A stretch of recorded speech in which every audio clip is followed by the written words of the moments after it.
Greetings, Nebulites! Hello, welcome! Hello, Jeremy! Hello, Key! Hello, Slate Boy! Hello, Bill! Hello, Honda! Welcome! The ham was very good. You're going to a race today? Like, are you racing or are you just going to see it? Tell Hannah, welcome! How are you guys doing? I had some very, very good ham, so I'm here for it. I got a sweet treat yesterday. She saved me. It's like,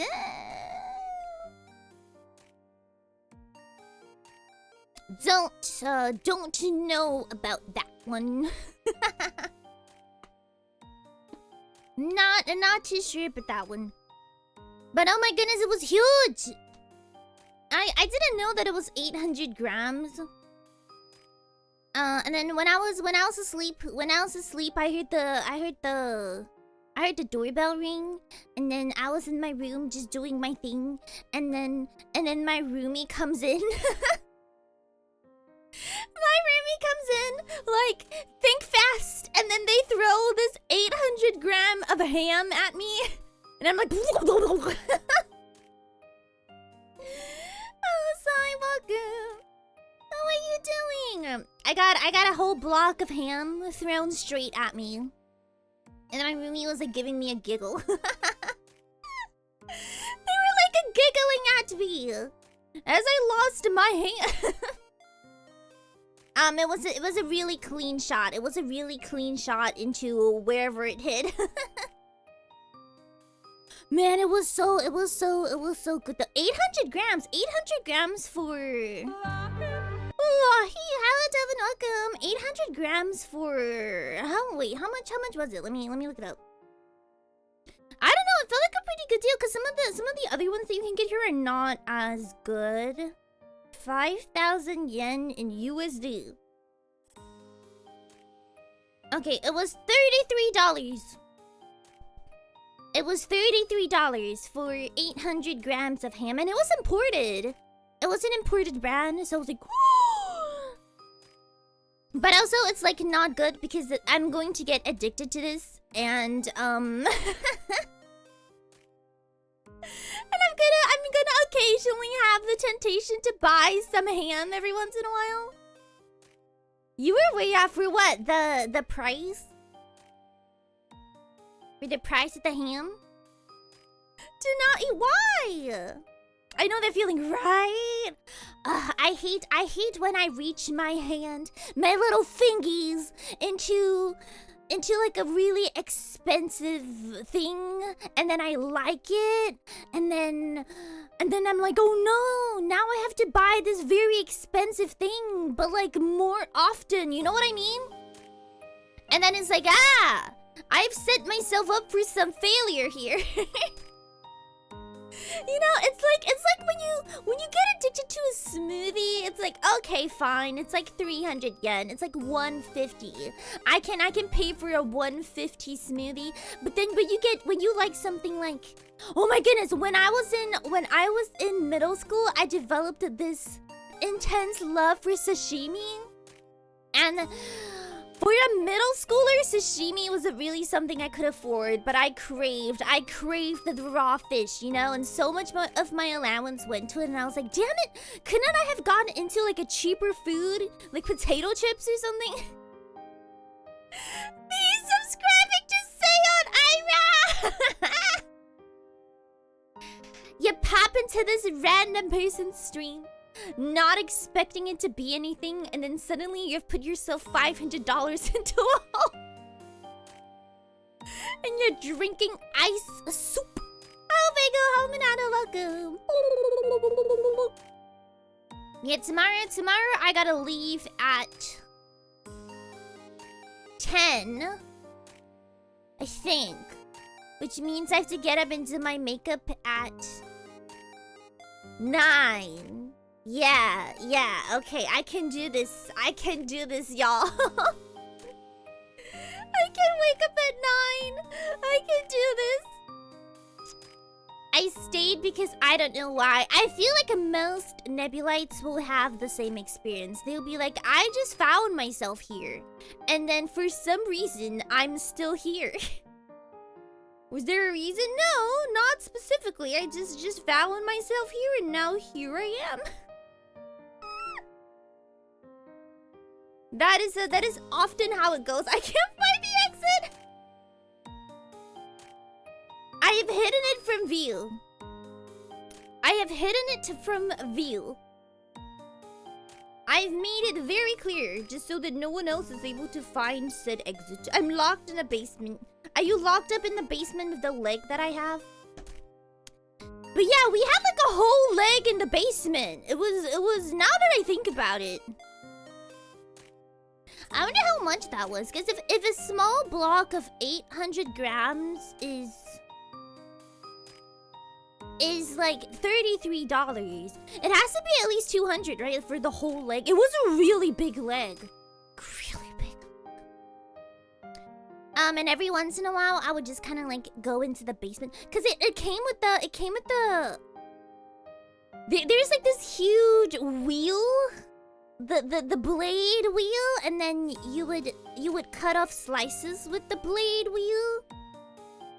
And that's what we do. I found you browsing Final Fantasy 14 choosing entertain me. Yeah, I think that's the same for Slay Poi as well. There's quite a few people in chat that I met through Final Fantasy 14. So how fantastic, welcome. You mean Deli Slicer? Yes, yes, huge. Hello, man, welcome. Seeing things from her basement. I don't have souls in my basement, but I do have a leg. I mean, not anymore. Not anymore. But we used to have a leg in the basement. I just remember going to the basement and there's this whole leg. And then my grandparents would bring it out. Like whenever friends would come over for wine and cheese, they would break out like a few slices of the leg. It was good though, but I do remember that the very first time I tried the prosciutto. The very first time I tried it, it was really salty. I was like, oh, why is it so salty? Because you know, technically it is, like it's cured and then it ends up being really, really salty and I didn't understand how to eat it. And then I was introduced to eating it with melon. And I was like, yes, this is it. This is it. I know not a lot of people like it with melon though. Like it's not as common of a thing. You have a chicken walk in your house? What does that mean? Ooh, chicken feet is really good. Recently, I've been introducing my friends to having chicken feet. It's very good. I need to start convincing more and more people. Hello, Visa, welcome. I'm sorry, it was just redeemed. I'll do it just for you, though. Chicken feet is really, really good. I just think it gets bad rep because some people either don't know how to prepare it or they have like preconceived notions about it. It's kind of like durian, you know? Like if you go into trying a new food with the impression that like, oh my goodness, this is like the stinkiest food in the whole world. Everyone thinks it's super gross. Then of course you're gonna find it super gross, you know? You know? It's a self-fulfilling prophecy. But if you go into every new food like it's a new experience, I feel like you'd be more inclined to like it. But yeah, I've been convincing a few friends to try chicken feet. I guess the only thing annoying about chicken feet is that it's kind of like watermelon. You know, like when you eat watermelon, you have to spit out the bones? No. You know how when you eat watermelon, you have to spit out the seed?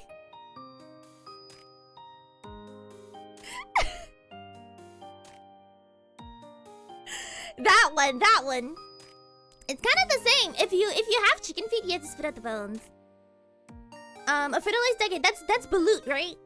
I've never had balut, but that's only because I haven't been able to. Like, I've never been in a situation where it's like, hey, let's go eat balut, or I've never had it like served to me at a restaurant, so I never got to try it. I mean, I'm not against trying it. Just eat the boneless watermelon. I agree.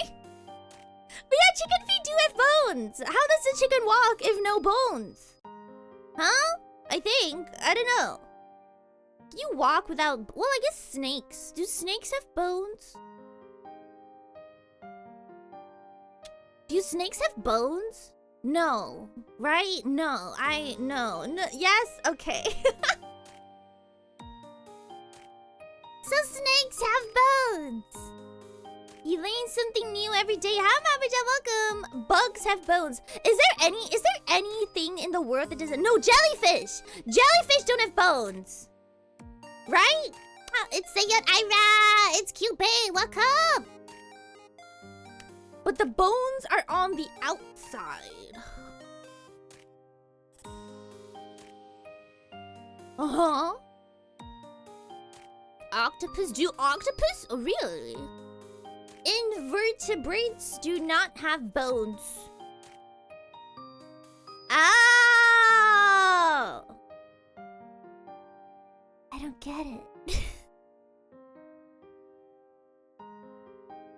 If you're suspicious of something, I will be I probably won't be changing the list, but I will listen to it. Cats don't have bones. Slaypoy, can you confirm? It's a type of animal, so invertebrate is the species. Octopus. Yeah, I guess that's true. We talked about this last stream where I wasn't gonna add a clean room goal. It was because I couldn't prove it. Like, I'd have to take a photo of the room, and I don't want to do that, so I probably won't do that.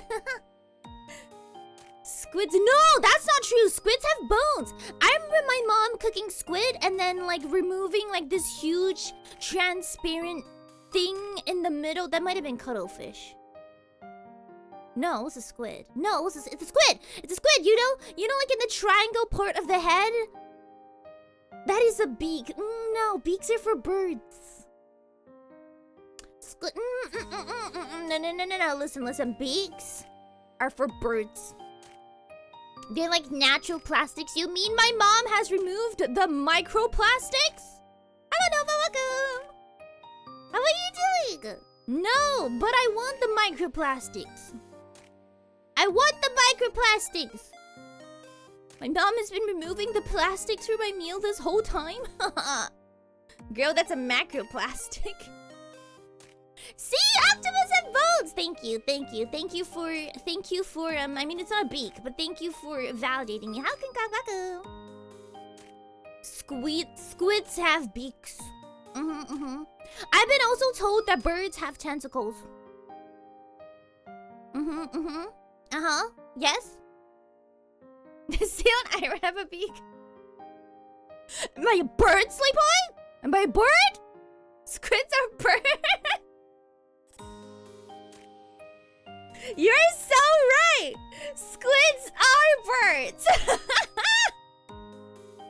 Bats are birds. Squids are also birds. Pretty sure about that, pretty sure. Apparently bugs do not in fact have no bones. What mean? Maybe you're hiding wings. You're so right. Bugs do not have bones. Ah! Do they have beaks though? Because if they do... Bugs are birds. Squids are masters of camouflage. Maybe they're just that good at hiding their bird forms. I think so too. I'm gonna have to start popping into Squid Girl VTuber streams and being like, excuse me, are you a bird? Okay, but no, but listen, birds could also be squids. Think very hard about it. There are birds who swim, yeah? Penguins are squid. You heard it here first. Penguins are squids. If anyone asks, penguins are indeed squids. I mean, listen, bees are fish, so are we really that it's not that far-fetched of a concept.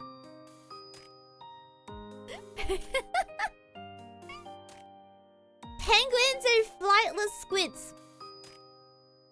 Yeah. Yeah, you're right. You're right. Hello, welcome. If you think about it, birds are really just reptiles adapted to be able to fly. Interesting concept. Wouldn't that be fish then? Fins being the wings? No, they're squid. They're squid. They're squid. Is a bipedal chicken. Is that a chicken that can ride a bike? I can ride a bike. I can ride a bike. I'm just saying. I can ride bikes pretty well. Without the training wheels, actually. I'm wondering what is the context behind this? I don't know. I forgot already. If you think hard enough, okay, I can't think, nor can I think hard, so I'm going to skip that. You're a squid. Everything is evolved from fish. What? Like a Pokemon situation? Is it a Pokemon evolution situation? You're trying to figure out what a bipedal chicken is. It is a chicken that can ride a bike, right? Because what else? I can pedal. I can pedal. I don't know what age I learned how to ride a bike. I feel like it was pretty early on, though. My pedal is two-legged. Yeah! How would you ride a bike otherwise? Okay, so all birds can ride bikes. Very interesting. Very interesting. Gonna have to start making sure the birds don't steal my bike. Oh, walks on two legs. Ah! So, whoa, is it if you walk on four legs, you are a...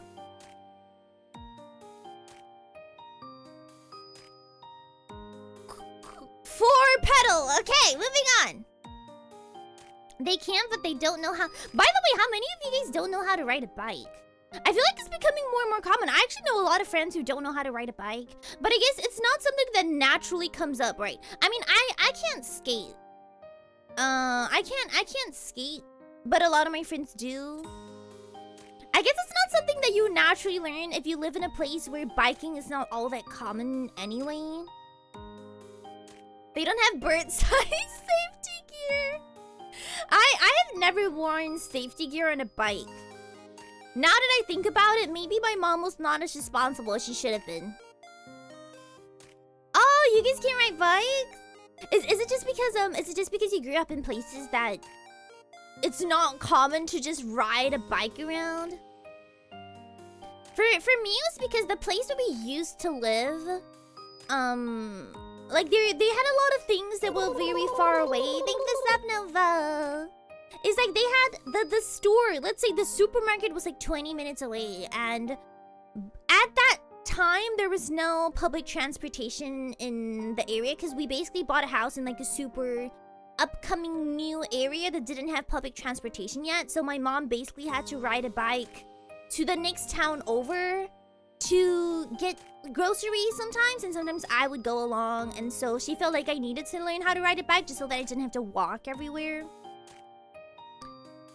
But yeah, I have never worn a bike. What even is bike safety gear? I guess like helmets, right? We didn't own that. If I fell, my mom would just be like, "You good?" And I'd be like, "Yeah." Did you scrape your knee? Yeah. Okay, spit on it. Let's go. I used to bike to and from school, but I stopped now because my university is on top of a mountain. And a whole city away. No, I feel like you can still bike up a mountain. You got it. Everyone where I live should know how to ride a bike. I just don't. Do you want to, though? Hello, Dexter, so welcome! The cheesecake video was so good. Thank you so much for making it. Ooh, I can do snowboarding, but that's because it doesn't snow. So that was never a possible activity. I don't know what wakeboarding is. Uphill is pain. It is. It really is. Oh, and helmet in the shiny clothing. Nah. I mean, I guess I have technically never seen anyone with biking safety gear. Like everyone, like I just see so many people biking in their suits, or like with a baby behind the back, you know? Like, I've never seen anyone actually use the intended biking equipment. And, yeah, I don't know. Does anyone actually bike with equipment on? No, I guess it's different if you're doing, like, actual... What's the word? Like, sports-related biking? Like, long distance? Maybe it's a little different. This says I'm Vic's vapor. No. My grandmother would just spit on it. Like, I don't... Have you guys ever do that? Have they ever just, like, spit on your wound? My grandmother used to do that. Like, I don't know why. Like, whenever I would scrape my knee or, like, there'll be, like, a little bit of blood, my grandmother would be like... And then she would pat it down, and I'm like, okay, grandmother. Oh, Kaskusa, hello, ice cream, welcome. How are you doing, Deep Hydrate? That's illegal here since a lot of bike lanes are beside the... No, it is. It's the same here, too. I just think that it's not illegal to not wear the gear, because way too many... Like, you only have to wear gear if you're on a motorcycle, but not, like, a bicycle. I think that's the difference. I don't think the safety equipment for just a bicycle is it's by law. I don't think it is. If it is, there's a lot of people who need to be arrested. Cause I've never seen it. You just see people like after work in their suits on the bicycles. But I guess it could depend by town as well. I will turn you into an egg sooner than later. I don't remember when I learned to ride a bike, but it was definitely... Yeah, because I didn't have... My mom didn't approve of a lot of, entertainment activities when I was younger. And she was the mom that's kind of like, go out, play in the playground or something, you know, be active. And so she ended up getting me a bike. Like, she wouldn't get me a console, but she would get me a bike and she's like, here you go, bike. Now ride it. I was like, okay. Be active. No, I only broke my arm once, and that was because I had the really good idea of standing on top of a seesaw. So that happened. I stood atop of a seesaw and fell over. You are active. I definitely was a lot active when I was younger than I am now. But I still wasn't really a sports person. I still didn't enjoy sports. And I mean, I feel like if you want to be active, you actually need friends, right? Like, I didn't want to just go to the playground and sit on the swings on my own. But my mom, she would always, like, go out biking. Then she would take me biking, or my aunt would take me biking.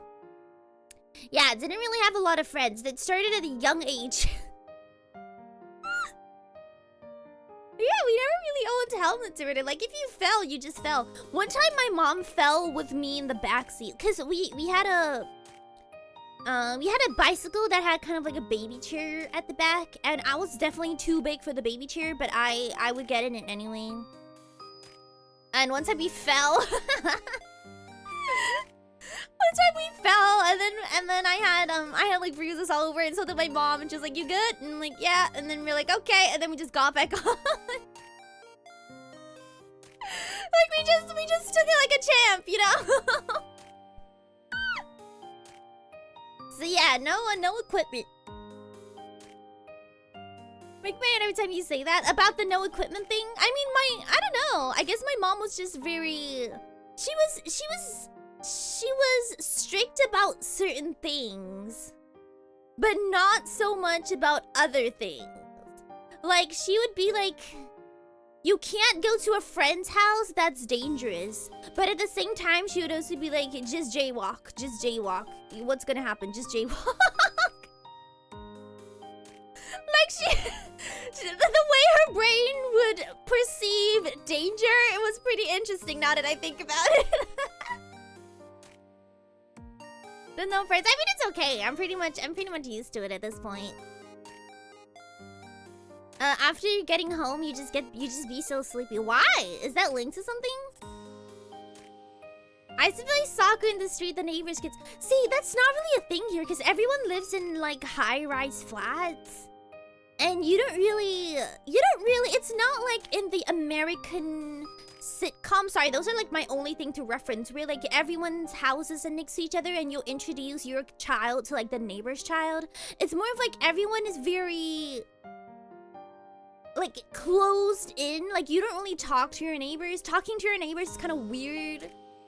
So basically the first place that you get to have friends is at school, but before you get into elementary school, some kids go to kindergarten and some kids don't. So before you get into that, you basically don't really have friends.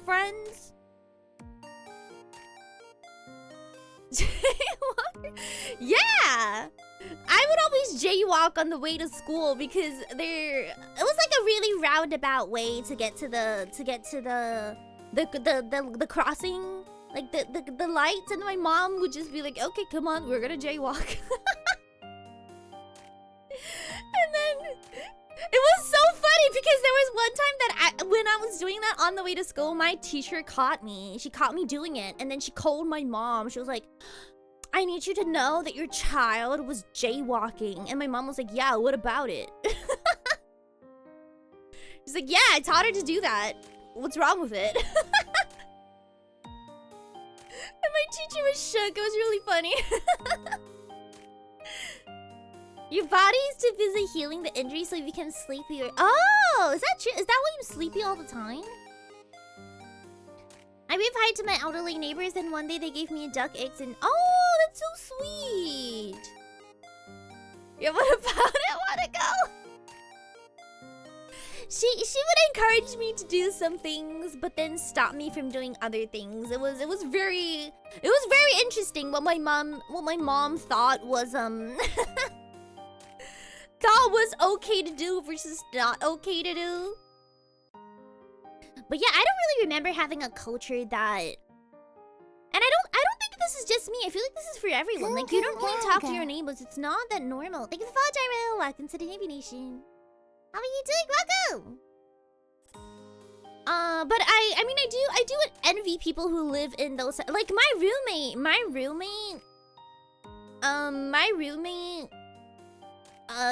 basically from young, their friends right now, like their friend group is basically their neighbors from younger. Cause when they were baby, their moms basically like introduced them to everyone in the neighborhood, and they would play with all the neighborhood kids, and then they just got to know each other that way, and then they're still in contact now, kind of thing.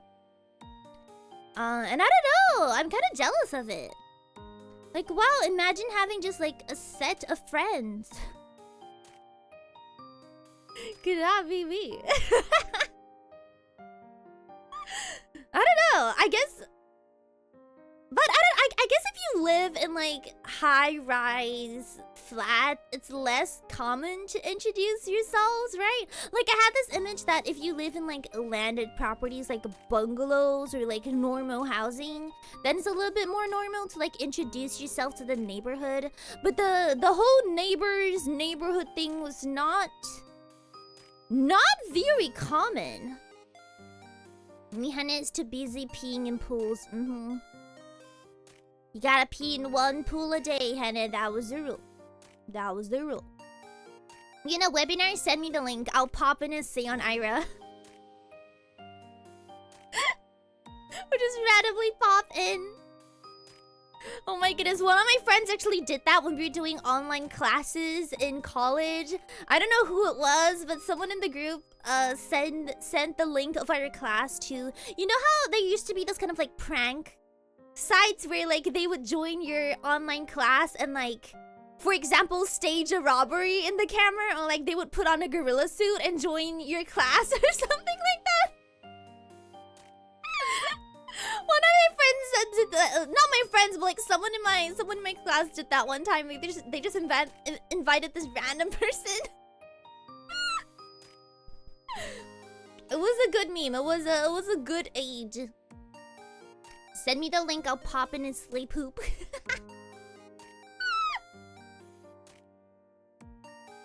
You love to see it. You love to see it. Me joining your class and just randomly doing stick handling practice. Practice? I can hold a stick. I'm very, very good at holding sticks. My dog also really, really good at holding sticks. Especially the small sticks. She's very multi-talented. She enjoys the sticks. Yeah, I can hold a stick and move. I'm very multi-talented. I could even hold 2 sticks, one in each hand, and walk at the same time, you know? And no. I can hold 2 sticks in each hand, walk, and chew gum. Multi-talented. Multi-talented queen. Yeah, some might say I was robbed of like a Nobel Prize or something. How's you welcome? How are you doing? Go. Talk about, hey, I've not talked about poop for 2 streams in a row. You should be very, very proud of me. I did try to take a poop before stream though and it didn't work out. So I am poop filled. I'm poop filled currently. Are you sure? Yeah. Yes, correct. Hello, Shiva. How are you doing? Welcome. Multi-talented. Hello, welcome. Jeremy was talking about doing stick handling practice, and I was talking about how my dog can hold sticks. You know, she's very talented. She can hold multiple sticks. Hello, Freda. Welcome. I can hold sticks in both hands, walk, and chew gum at the same time. I'm very, very good. I'm multi-talented. He talks about pre-stream pooping not working, yeah. It didn't work this stream either. You one of those? No! The vegetable smoothies are vegetables! Vegetables! Talking about poop! Shimo, you have my thoughts and prayers. I know exactly how that feels. Oh my goodness, every single time I eat spicy noodles or I mess up and I order something that's a little bit too spicy and then I end up suffering, it makes you poop, but pooping is not the end goal here. Does anyone think that going to the toilet is such a waste of time? You guys always get on my case about like holding in my pee or like, but honestly, I'm not holding it in just to hold it in. I feel like most of the time I don't have to go, and then when I have to go to the toilet, I get so annoyed. Like I don't know why. Like it's such a waste of time to go to the toilet. Why do you wanna? Okay, hold on. What is the average amount of time it takes for you to poop? I need to know, like 5 minutes? Okay, if we do 5 minutes of poop a day, and you poop like once a day. Okay, Nova, have a good dinner. You poop once a day? That's 5 times 365, okay?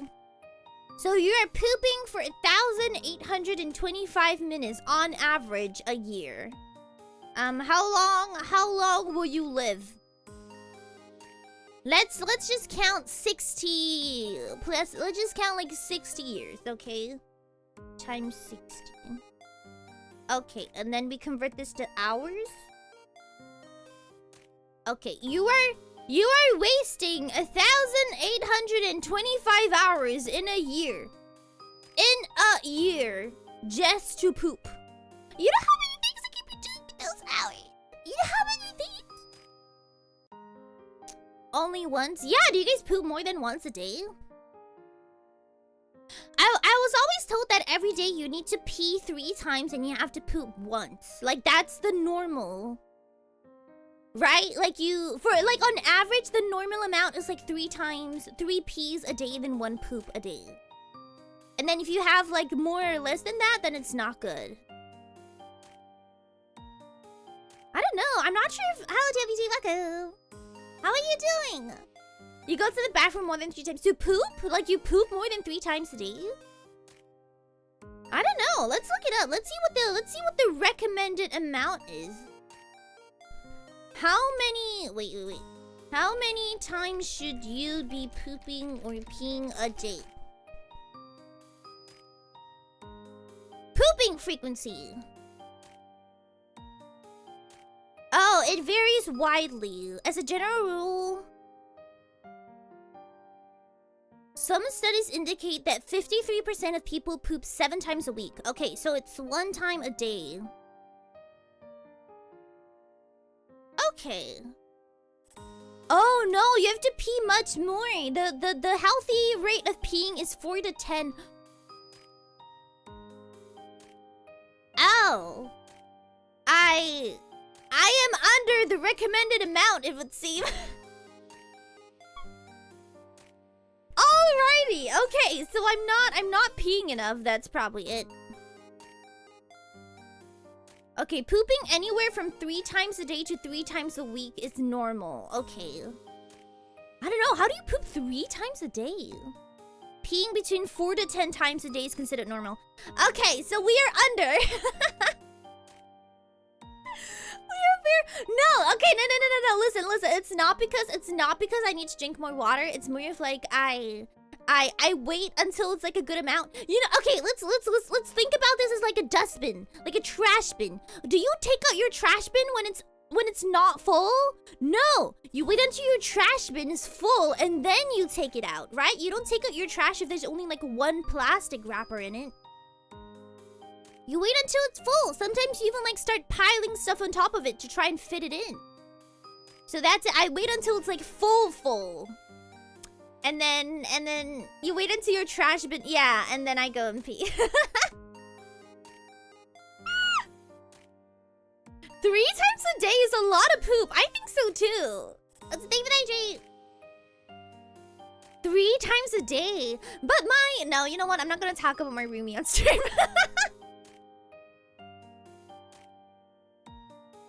I'm not gonna expose their toilet schedule on stream. Never mind. Seion Aera, you're better than that. You take out the trash bag when it's 12. You take out the trash 2 times a day. Well, I guess here you can only take it out once a week. So I guess that's a little bit different. I mean, yeah, going to the bathroom more than 3 times it's normal. But I don't know. I don't know if I want to like poop more than 3 times a day. I don't know what a whipple is.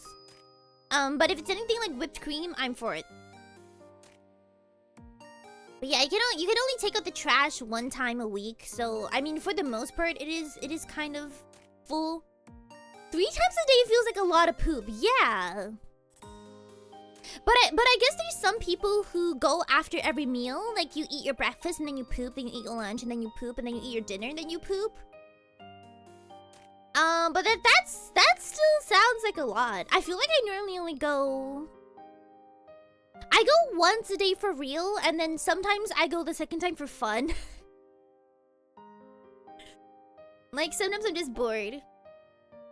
I'm like, okay, I'm gonna sit in the toilet. 3 times a day sounds more like if you have diarrhea. It's a lot of Seion A fecal matter, I know. The world doesn't need that much. But yeah, if you're having irregular movements, I mean like just normal, like naturally. Your natural, everyday poop amount. I feel like 3 is a lot. If you poop 3 times a day, that's... 7 plus 7 is 13. That's 21, right? Yeah, that's 21 poops a week. That's a lot of poop.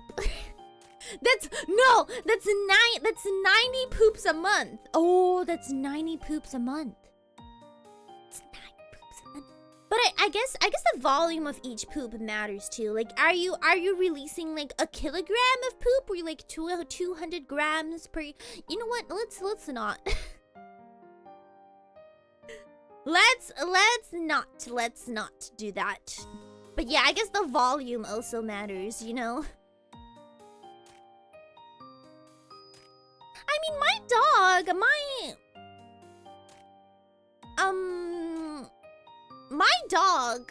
dog poops 3 times a day. My dog poops after every meal. But I don't know if dogs and humans are necessarily the same. But my dog does. I mean, normally don't you also take out your dogs like in the morning and at night, like twice for them to poop? You make them go out every 2 to 3 hours. Yeah, yeah. Do dogs just naturally poop more than human beings? Is anyone in chat a dog? Can you confirm? Hello, Mela Clifton, welcome. How are you doing? Is anyone in chat a dog? Can you confirm? Do dogs? I'm gonna Google it. Do dogs poop more than humans? On average, dogs produce more waste than humans.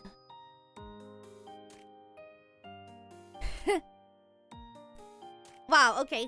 On average, humans excrete 128 grams of fresh feces per person per day. I didn't need to know that. Dogs are estimated to produce 0.7 pounds. Okay, so it's like 3 times the amount. Also, dogs in general poop more. Puppers are poo machines. They are. Oh my goodness. Have you guys ever had your dog have diarrhea? It's like the worst thing. On several occasions, my dog has gotten diarrhea. Oh my goodness. Then the whole house, you know?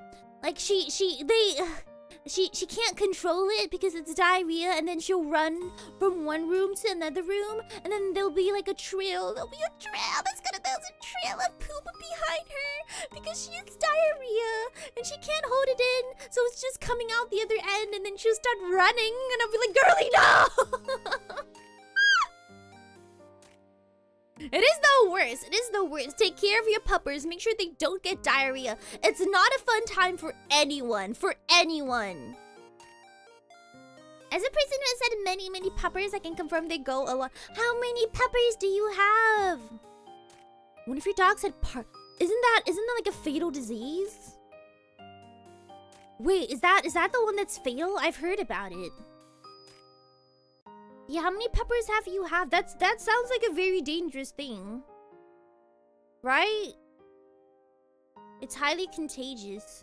Yeah, mortality can reach 9. Oh, in untreated cases. Okay, so I guess if you treat it when it's young, he lived. I'm so happy. Thank goodness. I know parvo is really, really scary for a puppy. I was like one of the scariest things I was worried about when I first got my dog. I mean, it's not like I thought she had, but it's like, what if she has this thing? But no, she was fine, but still. I think I'm so much more of like a worrier about things when compared to my mom.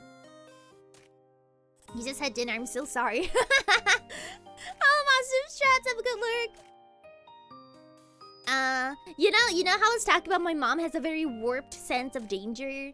I think I'm more out of the two of us, I'm definitely the more strict one when it comes to my puppy's safety, you know? Yeah, it was a puppy. Oh, I'm so glad he made it, baby. I'm definitely more on point when it comes to my puppy safety. But like also I feel it's a bad thing, cause I know about the thing where puppies can pick up on anxiety from their owners, and sometimes I wonder if it's my fault that my puppy's antisocial, you know? Cause whenever I see another dog walk past us, I'll be like super cautious. And my mom will be like, oh look, another dog, but I'd be like, oh. So I feel like my puppy was constantly getting mixed signals from both me and my mom. Cause my mom was like I don't have a care in the world, and I was like okay, we gotta be careful. Is there glass in this grass? Is there other poop in this grass that you could smell and get a virus? Are there any strangers around that could grab her? Like I was very attentive. You can only have one. The other puppers have aged out, but at one point he did have 7 dogs. I miss my dog so much. One of these days, I swear I'm gonna move into an apartment that allows pets. I will get myself a pupper. I also just miss my dog. I don't know when I'm gonna be able to go back next time. Maybe in like June-ish. I will think about going back. Get yourself a pig. I will get myself a pig. I'll get myself a pig and a dog, and they will be best friends. And then when I'm on vacation, I will like bring them over to my roomie. What is exclamation table?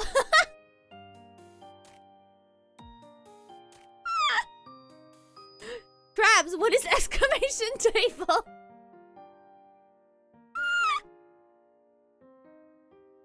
Pepper and micro pig, both. How about a piglet? A piglet is a baby pig, Key. They're just pigs. I thought of the wrong thing. This is like that one time you wanted to say Jack in the Box, and you were like the clown toaster. I read the clown toaster. Hello, fish. Welcome. How are you doing? I'm making fun of crabs, but also we talk about dogs. Did you know that squids are also birds? We learned today that squids are birds. Thank you for the follow, Brooklyn. Welcome to the Navy Nation. How are you doing? Welcome. Oh, you're at work still. Crabs. Zonathon is next week. But yeah, tomorrow I'm gonna have to leave at around, I think it's 12.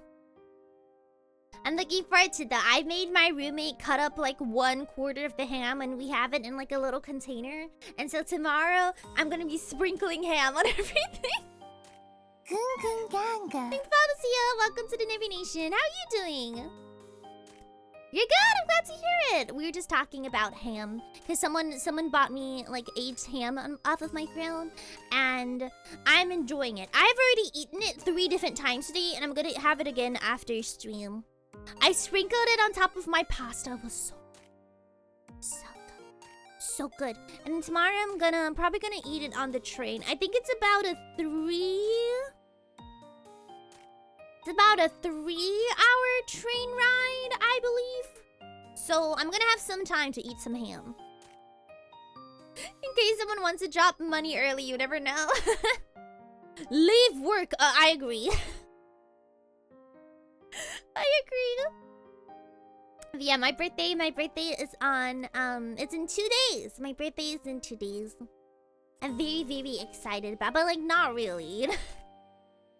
I'm mid about it. I don't know. I always feel really awkward on my birthday because I'm not used to my birthday being celebrated. I've never really had my birthday be celebrated. Like I've never had a birthday party officially, I guess. I don't know. I'm not used to birthday parties. It makes me feel very awkward. 3 hours is a long amount of hours. Is perfect for. Yeah, I mean we will probably still get like an Ekiben. Do you guys know what an Ekiben is? It's like one of those bentos that you buy. I'm gonna show. One of those bentos that you buy at a train station here in Japan, and basically it's meant for you to eat on the train. And some of them look really, really interesting. Let's show you guys some. If you guys ever come to Japan and you have to get on like a Shinkansen or just like a train in general. I would really recommend it. They're a lot of fun. They're a lot of fun. Some of them you can like pull a cord and it will heat up on its own. Let me show you guys the one. Normally the type of bentos that you can buy will vary by where you're going or where you're coming from. Most bentos they will feature like the special produce off that area. And there's like a lot of different types. Want to make sure we get some nice photos for this one. I mean expression. No. 駅弁のことです。Where are you? そう、新幹線だけじゃなくて普通の電車に乗るときもね、勝手に食べちゃうからね。Yeah, they look like this. It's really cool. They basically are sold in boxes at basically every major train station. Like any station that has a Shinkansen Noriba, what's it called? A place for you to get on the Shinkansen, they sell these. And they're really good. I recommend the ones that heat up on its own. I got a beef tongue one that was self-heating one time. So good, so good. Cause if it's not self-heating, you kind of do have to eat it cold. But some of them they're meant to be eaten cold, so it's also fine. It's not as if it's a huge minus, but they're really good. They're really good. The rice is at the bottom, crabs. the rice is at the bottom of the meat. It's the rice, and then they put the meat on the top. They just hide the rice. Oh, which is your favorite? Wait, okay, my favorite is hold on. Gyutang bento self-heating. Ooh, I think it's this one. The one from Sendai. Yes, give it to me. It is so good. But if you don't like beef tongue, then L. This one. Oh, this is the one where you pull on its string and it heats up. Actually, so huge. I love this one. Thank the Fox Rack. Welcome to the Evolution. How are you doing? Welcome. Oh, this one is so good. If you guys ever come here, I really recommend it. I don't know. I think it's because it's the idea of like eating on the train. Like it's like when you go to a movie, you have to have popcorn, right? And then this, if you go on a train, you need to eat a bento. It's like part of the whole experience. You gotta experience it. But yeah, it's so good. It's so good. I want to try that one. It's really good. Oh my goodness, there's even a Hatsune Miku one. You guys should get it. You guys should eat Hatsune Miku. Yeah. Let's do it. Let's eat Hatsune Miku.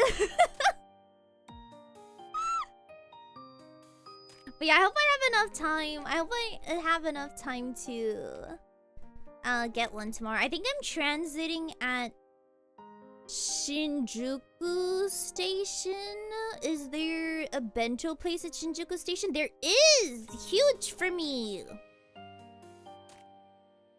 Oh my goodness, did I mention the other day I went to meet my friend and we were meeting up at Shinjuku Station and we both got there at 1 o'clock, but we only saw each other at 1:30.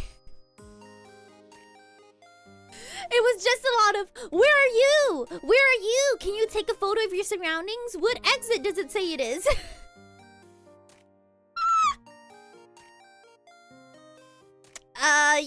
Yeah, that was basically how that went.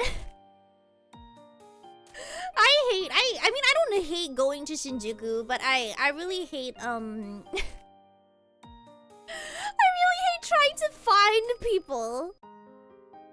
Cause I'm not, it's the one place, right? Hello, Vinman, welcome. It's, oh, there's so, let me Google this. Okay, wait. I need to know, like, for a fact, how many exits are at Shinjuku Station? Shinjuku Station has well over 200 exits. Ah! Cool! There are so many exits! It was so funny because I was on the JR lines. The JR station is like has the most lines. So I assumed that they were coming from the JR station as well. And then I was like, okay, I'm at the Central West exit. Where are you? And they were like, 3. I'm like, what? They were like, exit 3. And I'm like, there's no 3. What do you mean? Like, do you mean like south, east? And they were like, 3. And I'm like, okay. Like, what do you mean? Like, what the heck is 3? Where is 3? And then I started walking around trying to find exit 3, only to find out that they weren't even at the JR station. Like, they were on a separate platform because they didn't take a JR line. I was like, no! Thank you for the raid, Akaro Shiki. Welcome. How are you doing? Thank you for the follow, Professor Splat. Oh my goodness, you're playing Pokemon Emerald. How was it? How was Pokemon Emerald? Oh, I've never played Emerald. Sorry, I'm gonna Google this. Which one is Emerald? Hello everyone, my name is Seion Aera. I'm a celestial princess VTuber that loves to yap. I would love it if you guys would yap together with me. This is the last stream before my birthday celebration next week. So, if you gotta stick around for that, that'll also be cool. Hold on. Emerald, Pokemon Emerald. So we're just talking about Shinjuku Station. I spelled it. Oh, that's the one with Rikuza. Were you playing like the original? I'm so showing that you likes to yap. Isn't that crazy? Oh, I played Alpha Sapphire. Is that the same series? Right? It's the same. Did they ever make like a Emerald remake? Pokemon Emerald remake. By the way, if you have to do your post stream, what's the word? Aftercare, please feel free to don't let me yap your ear off if you have to go to bed or you have to do something or the other. But yes. Honda, Google it. There's 200. You're playing the original. How was it? Oh, there was no Emerald remake? No. Oh, that's probably why I didn't get to play it. Think of the file carrier. Welcome to the Debbie Nation.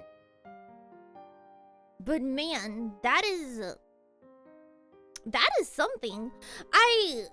But yeah, my very first game was Alpha Sapphire. Oh, what was your very first? Oh, go to sleep. Okay, hold on. Let me sing for you. We gotta sing for people who go to sleep. Okay. Go to sleep, or I'll remove your eyebrows. Go to sleep, or your eyebrows will be gone. There you go, enjoy, have good night. Meanwhile, Raiders, you are all mine. Do you guys have a good time? Do you guys enjoy Pokemon?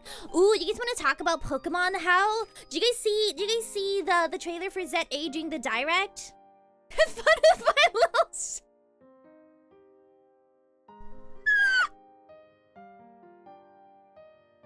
that your community's name? I will refer to them as. I'm gonna start saying that to other people, like when I write in.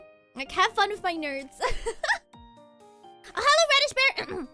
Happy birthday to you. Happy birthday to you. I will never stop wishing you happy birthday. Happy birthday to... Oh god, this again. Why are you singing happy birthday? It's Radish Bear's birthday 3 days ago, and every single time they come in here, I feel like I need to wish them a happy birthday. Oh, they're called Void Lights. No, I'm gonna call them Blue. Oh no, that's cute though. Hello, my little Void Lights. You guys wanna talk? You guys wanna talk Pokemon? Do you guys have any thoughts on the ZA trailer that happened like yesterday during direct? I don't know. I just wanna know people's thoughts on it. Is this what a birthday dawns in? Yeah, no, it hasn't started yet. It's next week. I'm just saying happy birthday until people stop donating. Correct. I'm dying, I swear. Radish born every day. Yeah, no, I'm gonna sing it for the rest of the month. Rhythm Heaven! Do you guys want to see me play Rhythm Heaven? I've never played a Rhythm Heaven game, but I heard it's like the strictest in a way, or like the most unforgiving rhythm game. Like the timing is really, really strict or something like that. And I don't know. I kind of want to play a rhythm game. It sounds like it could be fun. But I also feel like if I played it, I wouldn't be able to yap as much. That's kind of the thing that happens when you play music games on stream. I don't know. It sounds like a good idea though. How's stream been? So far it's been good. We've talked about poop, the amount of stations at Shinjuku, the fact that squids are birds and penguins are squids. So very productive so far. I feel like I've taught everyone a lot of really important information that they could use in their daily life. The Patapon! By the way, you know how when we were watching the direct, it was like, I don't know this game. I don't know this game. I don't know this game. Oh, Patapon. I don't know this game. My roommate knew every single game that came out. I was like, because we watched the direct again, like, after stream, because I was like, did you see the direct? And they said no, so we watched it together, and they were like, ah, it's that game. Ah, Dragon Quest. Ah, and I'm like, how do you know all of these? It was pretty interesting. It was pretty interesting. I guess all the games that we don't know were just, like, popular in Japan, like, a very long time ago. We just didn't know it. You're still at work for 20 more minutes? What do you mean? You end at midnight? No, am I remembering your time zone wrong again? Patapon could be a fun game though. I feel like we haven't played a Switch game on stream for like a really long time. But that's because generally I don't know, there's just not a lot of games on the Switch other than Pokemon that I really play. I think the last one that we played on stream was like Suika game. I was obsessed with that at one point. You end at 11:30? That's wild. Well, I guess sometimes I end that time as well. I knew most of them, I just had no interest in playing. And that's fair. But I think it was more of like, a lot of them seem to be like really nostalgic games from the past. But I guess in the past, not a lot of games were making it to the West anyway. Does bro work too? I mean, I do sometimes, like when I wake up too late and I mess up my sleep schedule and I mess up my work schedule, I end up working until midnight. Kind of like a whoopsie situation. You love your voice. I peeped at there for YouTube covers. Oh, thank you. Yes, have a good night. Sweet dreams, sweet dreams. I will sneak into your channel after stream. Oh, you're a shift worker. You work the security. I think Jeremy isn't, but it's kind of the same night shift thing. For me, it's more of like, because I do self-regulated stuff, so it's more of like it's not specifically the time, I just have to like hit a certain amount of hours. So if I wake up late, then I start late, but I still have to do the same amount of hours, and then I just end up ending late. I'm like, whoopsie. Hello, Yoru, welcome. How are you doing? Yeah, I'm thinking when I go on my little trip, I'm gonna take like a ton of videos just so that I can start prepping for in case we hit the Seion Aera does a Japan vlog thing, and then I can just do that. I don't know, because I'm going to a pretty fun place. I gotta go get a cake though. I gotta get myself a cake. I've had song. Are you gonna bring a bag of ham? Yeah, we already cut it up and put it into a Tupperware that we're gonna bring tomorrow. What song? Your hours at work can fall into 6 to 3, 2 to 11, or 10 to 7. Oh. I guess it's kind of cool. Then you can kind of schedule streams whenever. I'm like on the fence about starting to do some afternoon streams. Whenever we start the donathon, but I will play around with that idea because your girly be Stromae Pomme. Yes. Oh, I didn't finish Arcane Season 2. I should look it up though. I should find that. Oh, also I finally watched Wicked yesterday. I feel like I'm slowly developing my very first celebrity crush because I don't normally look at celebrities.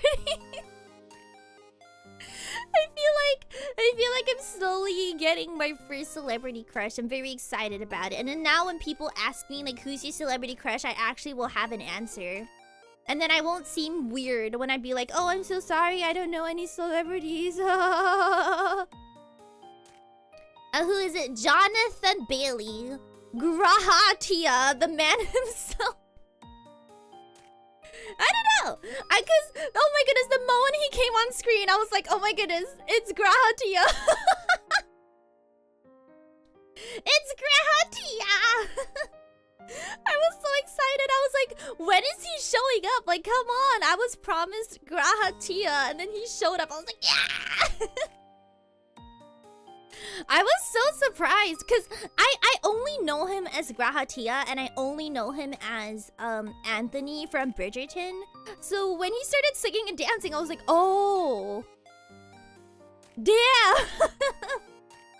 Damn, he's good.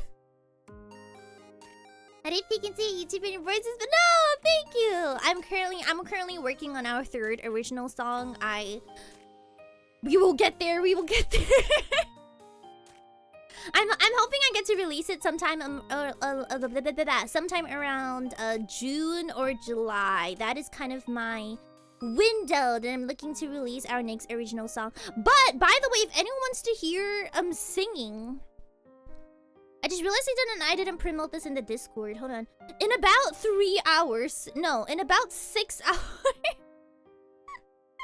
In about 6 hours. Hold on. Where is it? Where is it? I need you guys to see. I am singing in Ida's... where is it? I'm gonna post it. I'm gonna post it in the chat, okay? And then I'm also gonna put it on screen. I'm gonna also post it on screen. Where is it? Yes! Hello! That's huge! I'm going to be in this in about 6 hours. So, this starts 3:30 for me. I don't know what the time is in everyone's time zones, but this is starting in about 6 hours. I don't know. I probably won't be awake for it. It's 2:30 p.m. EST. This is happening. I don't know. I'm probably not gonna make it in time to watch it, but you guys should definitely watch it. My set is pre-recorded because of the timing issues, but it's good. This isn't a duet party. At least I don't think my set is not. So it's basically a full cover. It's a full song. So if you guys want to hear me do like a full cover of unnamed song, unreleased song, do go watch the karaoke party. It's almost a full cover, so except that it's not mixed well or anything. I mean, I'll probably post it for the people who miss it later, but oh no, I'll ask permission first. I don't know if I can post it, but yeah, if you guys want to hear me sing. Anyway, okay. No, sorry, I just wanted to point it out because I realized that I hadn't, like, I tweeted about it, but I didn't post it in Discord, and now that I'm realizing that it's actually about to happen, I'm like, oh no, I should have told people about it. But yeah, that one is happening soon. We were talking about Wicked. Yeah. Redisbear, can you DM me just because it's kind of hard for me to answer on like live on stream. But I do have like quite a few duets in like going on concurrently. So I would appreciate if you DM'd me instead. Thank you. Yeah, we were talking about Wicked. Jonathan Bailey was cute. I don't know. But I was so shook because to me he was the voice actor of Grahatia. Twitter's fine, Radish Bear. To me, he was just the voice actor of Grahatia, and he was the person who did Anthony and Bridgerton. So I was like, oh, cool. He's like an actor, and then he sings and dances really well, and I'm like, oh, my boy is multi-talented. Well, wait, no, but Hannah, there isn't singing and dancing in Bridgerton, right? I don't know, like I was shook. I was like, oh wow, oh, my guy has the moves. The horse that he has, the same one in Bridgerton, that's so cute. Oh. But yeah, he was, no, I don't want to say he was the highlight of the movie, but every single time I saw him on screen, I was like, ah, that's my boy. He should have showed up more, but I think it's because they're planning for more stuff in part 2. I mean, he was in the main part of the movie, so understandable, but I still wanted to see more. I felt like so many more characters needed songs. Like, give my side characters song. I can't believe, sorry, by the way, spoilers for anyone who hasn't seen Wicked or doesn't know the movie, just throwing it out there. But I mean, it came out 5 months ago. I'm just late on it, but just in case, spoilers. Hi, Astro Glitch, welcome. How are you doing? Yeah, some of them have like 30 seconds of singing. I wanted to hear Nessa sing more. Yeah, I wanted to hear Nessa sing more. I don't know, she had a really nice voice. Who else? Who else? Yeah, I wanted Grahatia to get more than one song. Muted the webinar ASAP joke. Hello, I'm sleepy. What time is it for you? Henna appears as soon as it's become. I know. I feel like most of the mods are like in cryo sleep most of the stream, and then I will say like a trigger word. You know, I'd be like wicked or like Last of Us, and then Henna will be like doo doo doo doo doo doo. Here I am. Thank the fine quick talk. Welcome to the invitation. How are you doing? Welcome. Oh, it's 9 a.m. You can sleep in a little bit more, huh? You can sleep in a little bit more. Yeah, it's like a sleeper agent. And then for your sleep boy, the word is like highlight video, edit, VOD channel. I'm waiting for it. Come on, sleep boy. Come on, sleep boy.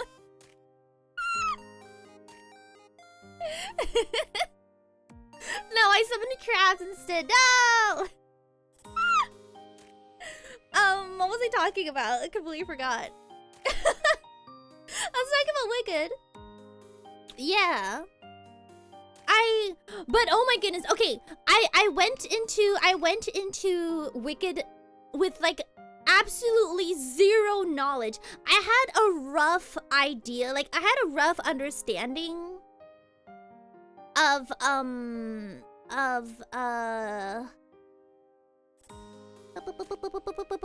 the story of the Wizard of Oz. Like I had a rough understanding, but that's all I knew. Like I didn't know the plot of Wicked like at all. I might try to sleep more, but I wanted to catch a scene, so I'm always sleeping. No, so like go get some rest. I'll be here for at least like 2 more hours, so you can at least get 1 more hour of sleep, and then or you can like leave me, just leave me on your just leave me on your phone, like playing, and then you can absorb Seion Aera through sleep. You know how they say, like, when you listen to something as you're sleeping, it naturally goes into the brain? I will go into the brain. I thought he was here. No, he is here. He is here. He was at the start, but I think he's playing Repo or something. I'm gonna peek in the Discord. Or maybe he went back to sleep. I don't know. You knew? Yeah, I knew the wizard was fake. Like that part I knew, because I knew what the ending was for the Wizard of Oz. So I knew that like things weren't as good as they seem. Like I knew that the wizard was a fake from the start. But my roommate didn't. My roommate went in with like, I went in with maybe like 20% knowledge, and my roommate went in with 0. So they were very, very shook. But like the whole time I knew they were being manipulated. But I know that one song, Defying Gravity, and I'm just waiting for it. I was like, where's the song? When are they gonna sing the song? Where is the song? And I was like that for 2.5 hours. I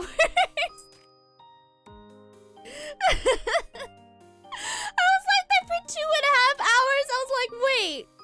Is this song like not in this part? Because I realized that it was part 1 of 2. I'm like, is the song in the second part or something? Like, where is the song? Thank the fall Astrid, welcome to the Divination. And I was like so stressed out. I was like, oh no, am I not gonna hear the song? And then it's like the final 15 minutes of the thing. And then and then algebra is like, something has changed. I'm like, yes! Like, here it is. I waited so long. I started like, my roommate was sitting beside me, right? So I started like furiously tapping their arm. I'm like, this is the song! This song! And then they were like, yeah, okay, girly. Okay, girly. Thank the fall at the welcome to the Divination. Hello, Toby, welcome. Ooh, you play golf? Oh, I'm glad you had a good time. Hi, Stinky. No, I'm not Stinky. I can prove it. You're gonna feel so embarrassed when you see how unstinky. Oh, okay, never mind. You can raid my kitchen. Go for it. And then my roommate was like bopping along to it, you know. They're like, oh, good song. And then they sing the line. They're like, and I can. And then my roommate's like, oh, wait, I know what this is. I've heard it before. And I'm like, yes, yes, you have. And we're doing this in like muted voices because we're in a movie theater. And so it's like, yes, yes, I've heard it. I know it. Oh, Mark Rabbit, welcome. That was like the whole vibe when the song started playing. And I also did not tell my roommate, or at least my roommate didn't know that it was like part 1 of 2. And then, you know, it's like the final scene, and then they cut, and then it says to be continued. And my roommate looks at me like, and they're like mouthing like, has it been 3 hours? It's been 3 hours. I'm like, yeah, it's been 3 hours. It's 6 o'clock. And they're like, where's the rest of it? I'm like, there's 2 parts. The rest is coming out next year. And they're like, no! That's so funny. But yeah, I didn't realize there were 2 different shows. I found out only when I looked up the tickets online because it said Wicked Part 1. And I was like, oh, like, did they split? Is it because, like, it's a long movie and they split it into 2? And then I found out they were releasing one now and then releasing one later. So I was like, oh, okay. I just thought that Defying Gravity might have been in the second one. And I was like, no, I don't get to hear it. Yeah, like, they thought it was intermission. I'm like, no, this is a movie. There's no intermission. We just leave. It was so good. But yeah, we had a really good time. They were also really, really shook at the ending. They were like, oh, what do you mean? What, the wizard, no! I'm like, oh, you have never seen Oz? And they were like, no. But I mean, to be fair, I feel like it's kind of hard to know the whole entire full story of Wizard of Oz at this point. Like, you would have to watch like the very, very old movies, right? Because I don't know, I feel like the Wizard of Oz is something that needs a remake. Like, I need to see a modernized version of it, because if not, I'm not gonna know what the heck the story is. Like, I'm not gonna read a book. Okay, Toby, have a good breakfast. I'll see you again next time.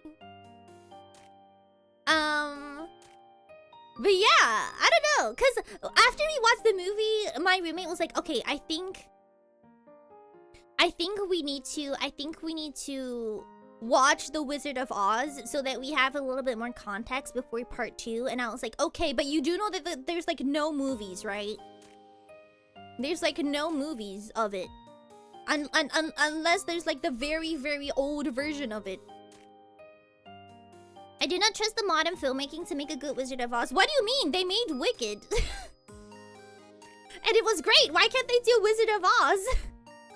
You do know that the olden production of Wizard of Oz was inherently horrible, right? Like, I think they killed a few people with that. Like, they murdered people with that movie. Like, past filmmaking is not as good as people make it out to be. They killed people. They actually killed people. Like, it was a whole thing. No, as in they killed like real life people because of the conditions of the filming. So people actually, like, some of the actors, I think they died, or they were like really, really badly injured during the production. Like, Wizard of Oz is inherently, or rather is pretty much known for being the worst production of any movie that has ever happened. Wicked is a musical, yes. So Wicked was a musical originally, and it was, yes, exactly, Amaranth. It was a musical originally, and then it was remade into a movie, right? And then the movie came out last November for everybody else, but it came out, Japan was the last market, so it came out it came out early March for me. So I only just got to see it. So that is essentially why. Why are we freaking out over a musical? Yeah, no. I have not seen the musical. I've only seen the movie. I don't know. It just felt so good. I think... I mean, listen, I haven't seen the musical, so I can't say a single thing about it. But I feel like...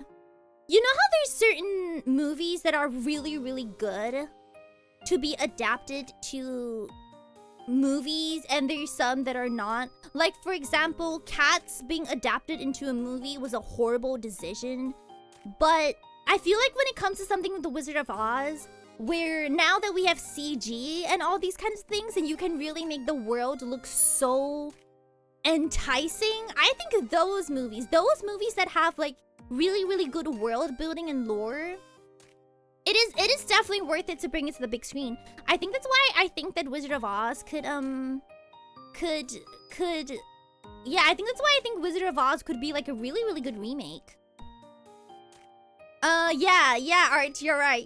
I have seen, and there was another thing where they used a certain material to create an effect, not knowing that when inhaled can cause like very bad things. I don't know. I watched a documentary on it, and it was not great. Thank the Bakayaman, welcome to the Neighbor Nation. I think a lot of us kind of inherently hate remakes nowadays. And I think a lot of it to blame is kind of Disney's fault, right? Because they've just been making bad remake after bad. You know what I think it is? I think it's because they have been remaking things that don't need a remake, and then they've been doing it badly. Right? Like, first of all, you pick something that doesn't need a remake, plus, and then you make it badly. And then because of that, people just inherently have a bad impression or like a bad feeling associated with remakes. But I don't think those are the remakes' fault themselves. They can be good. They can be good. It's just that most of what we've seen so far has just been Disney flopping. But I don't know. I feel like a Wizard of Oz remake with the wicked visuals, with the wicked vibes would be really good. I'd watch it. I think it also helped because, yeah, I think it also helped with visualizing the whole story because I don't know a single thing about the Wizard of Oz, and I'm not willing to watch a production from the 1900s. So if they could do it well enough, I'd watch it. It's also because they always try to add some sort of new... Yes, I agree. Has anyone seen the original musical and also saw the movie for Wicked? Has anyone seen both here by any chance? Hello, How are you doing? Cause I just want to know. I just want to know like what someone who has actually seen the musical thinks of it.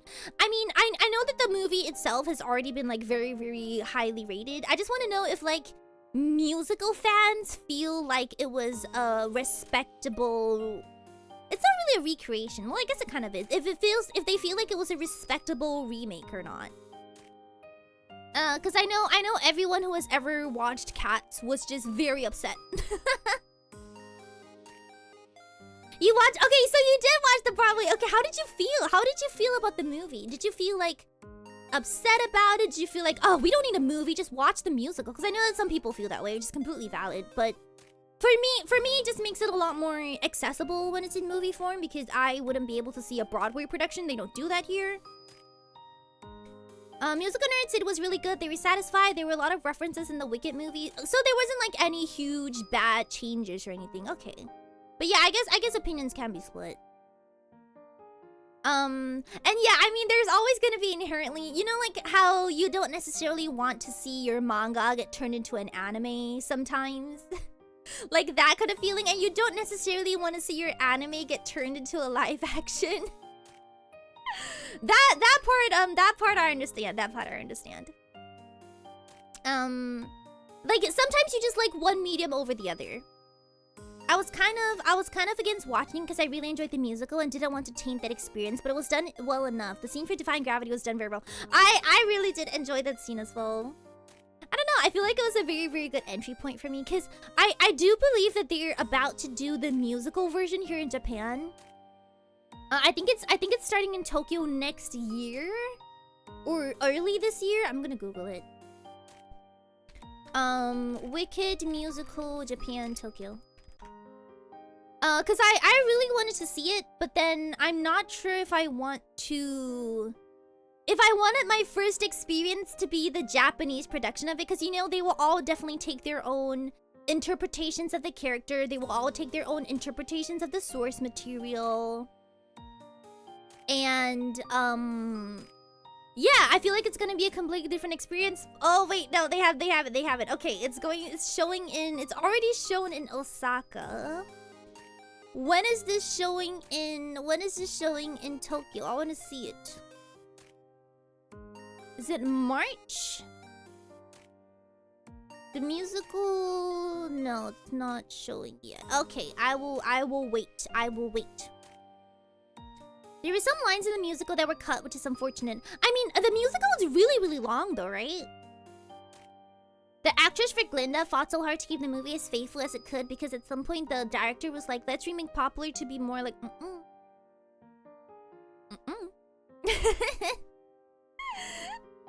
Yeah, I think I just like it when remakes are faithful to the source material. Like, a remake can be good. You just have to make sure you're remaking the right thing. Because if you're not going to... I feel like when you choose a medium like movie making or filmmaking, there are so many things that you get to do that you can't do on a stage. But you have to know what those are, and you have to really, really make use of it. Because, for example, Cats doesn't have to be a movie. Like, what part of Cats? What part of it has to be a movie? Like, that is arguably just better in musical form. Like, it doesn't have to... No part of it has to be a movie. Like, even the actual movie didn't use any of the special CGs. Or the special... Even the CGs look so bad. Like, what's the point? What is the point? I don't know, I feel like Wicked was a very, very good... Like, it was... They used what they could. Like, the world... That was, like, one of the things that my roomie commented on. Even not knowing a single thing about it, they were like, oh my goodness, the world seems so cool. Like, the way the library is, like, in a circle. And the train... They're like, oh my goodness, the world seems so cool. I was like, yeah, it does, doesn't it? Because that's what CG can really do. It can bring, like, magical worlds like that to life. I would have been so mad. They were saying... I did hear that the actress for Glinda also got her start in, like, a musical or something. But I don't really know. But yeah, I know that Cats was pretty bad. In terms of musical adaptations. There was one more musical that got adapted that people were not really on board with. What was it? I know it had the showman guy in it. What was it? I don't remember it, but it had the showman guy in it, and someone won an Oscar. Someone won an Oscar for their performance. I don't remember what it was though. It might be the Les Mis. I think it's Les Mis, right? It's not Hamilton. It's Les Mis.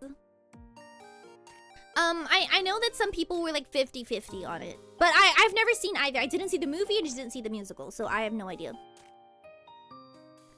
That's why I hate when directors produces add their own twist to good things. Yeah. I know that the Snow White remake also came out, and I'm hearing it's absolutely horrible. See, that's the thing. I don't think any remake is inherently remaking something is not inherently bad, but you have to do it well. You have to do it well, and you have to not make your intentions so clear. I did hear it bombed. You know how hard it bombed? I didn't even know it came out. I didn't even know it came out until I was in the movie theater. I was like, oh, interesting. But yeah, Les Mis. Les Mis is the other musical. I know some people really liked it, but some people are like, eh. But yeah, once again, I've never seen it. I just know the songs are really, really good. But yeah, I had a really good time. It's been a very long time since I've seen any type of musical style show. Because if you remake a game that don't completely destroy the story of the media you're remaking. If you remake a game... Okay, sorry, no. If you remake a game, then don't completely destroy the story of the media you're remaking. Yes. I'm okay with a remake not being entirely the same as the source material, but whatever you choose to add better be good. You better not remake something and then make it worse. No, you know what my pet peeve is? You know what my pet peeve is? It's when they do those types of, not remakes, but they kind of try to do like a live action version, except this time the characters are teenagers and they're navigating their teenage lives and everything's like dark and sexual, and it's like, why? Why? I don't get it. Why? Hello to the Destroyer, thanks for stopping by. How are you doing? It's like, if you want to remake it, fine. Just make it how it was. Like, why does everything need a dark tone for it? Like why? Why? This was one of the reasons I was honestly so sad that the Wings Club remake went... Not the anime, sorry. The Wings Club live action went the way it did. Because, come on. Think about it. A fairy transformation, the fairy world with modern current CG. Like, if you imagine, like, it could have gone so well, right? Right? You know, they could animate all of the magical creatures and the wings and the transformations. Like, it could have looked so good. But then no. No. What do you choose to do? You choose to put them in the world's edgiest setting, change everyone's names, and then change the plot. But then for some reason, you still want to call it Wings Club. Like, why? Just make a different show. Just make a different show. Sorry, this is personal for me, okay? I love fairies and I love Wings Club. This is personal for me. It makes me mad because it kind of reminds me of myself when I was a teenager. Like, when I was a teenager, I hated everything pink and sparkly. Like, I thought it was a bad thing to be girly. And now that I'm older, I want to see more girly media. Like, I want to embrace the girly media. But then no. They need to make everything dark and edgy. And I'm like, stop. Thank the file, Kogi. Sorry, you have popped in a time. How are you doing? Welcome. The Witcher, right? You guys are talking about the show. How was it? How was it? I recently heard that they're also thinking of adapting Witch. Like, don't do it. I mean, you can do it, but if you want to do it, you have to do it well. Despite everything that I dislike about...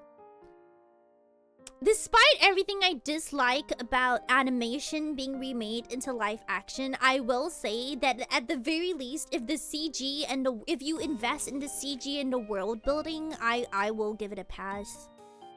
Like, because I mean, some things you just want to see, you know? Like when I saw Wicked, I really thought that the scenes, like, it just looks so magical. It's like, oh my goodness, everything's green! And all the choreography for the dances and stuff like that. I think I just have a fascination of seeing magic on screen. I like seeing magical things and magical beings on screen that doesn't necessarily mean like hero action movies, you know? Like, because I feel like that's mostly what CG is used for. No! Give me fairies, give me sparkly towns, give me witches, give me magic. That is kind of what I want to see. There's a new Witcher cartoon movie on... Oh, is that what you guys are talking about? I have never played Witcher, so I don't know what the plot is. Hold on, Witcher... and I mean, as far as we have learned from The Last of Us, you know, live action adaptations are not bad. I heard The Last of Us was really good. I didn't see it though. Witcher animation? Is it anime? Oh, I see it. Okay. I heard that Devil May Cry is also getting an anime on Netflix. I don't know how we feel about that, but Snow White's Turtle Grass is 50 million with a production cost of almost 300. You see, I don't get it. Like, I really don't understand. No, but didn't they say the Lion King like made a lot of money? Is that it? I know that wait. Earnings Lion King remake. Cause I know that despite how everyone hated it, it did really well. Yeah, I'm right. Unfortunately, I am right.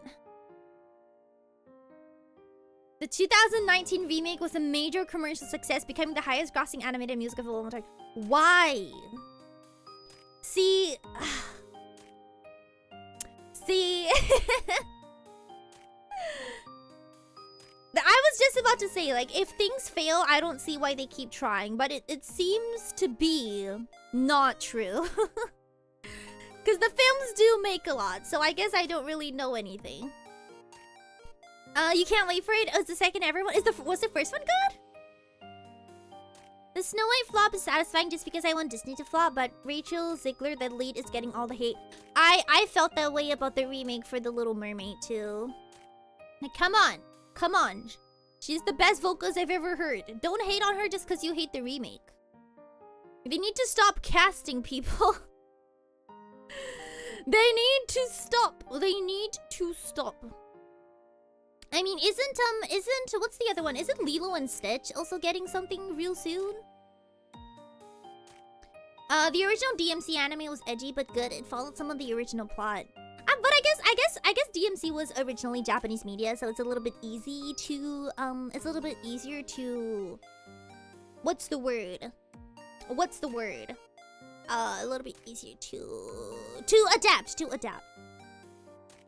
I know what you mean, Hannah, but there's also a part of me that feels like they would have had to know, right? Like when they signed on, I feel like they would have at least briefed them on what is to come. I mean, with all of the remakes going the way they are, I feel like part of them, they do understand what they're in for when they sign. I mean, not to say that means that they should get, but still, it is sad to see. But what I mean to say is that at the end of the day, they did choose to do it, and they don't deserve it at all, and it sucks. I don't know why people like to take things out on the actors. Like, they're just doing their jobs, man. They're just here to make that coin. Let them live. Sorry, let me hydrate.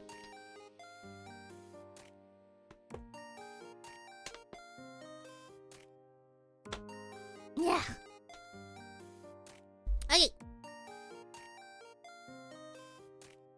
It had a banger OST as well. I do remember one of the things of DMC being that the songs. The songs are really, really good. But man, Wicked had me so excited to do singing stuff. I mean, I don't know. I kind of want to like sing some of the songs, but like also I don't have that opera quality voice, you know. My voice is more soft and airy. So I don't know. But like also very good. Oh, okay, Hannah, have a good night. It's really early. But I guess you have work tomorrow. Have a good night. Sweet dreams. I think the dumbest thing audiences have done to actors is getting mad at the actor for being a terrible person when their whole crime is acting as a villain. If anything, I feel like if you hate a character so much in a movie, it honestly just means that they're a good actor. Oh, I know. That is the thing. It's so weird to me. Like, some people just can't separate the fiction. I don't want to say fiction from reality, but people are not their characters. It's so weird. I know this was like a whole thing. For one kid actor in Star Wars, right? They like everyone hated his character, and then by association they hated the actor as well. I'm like, why?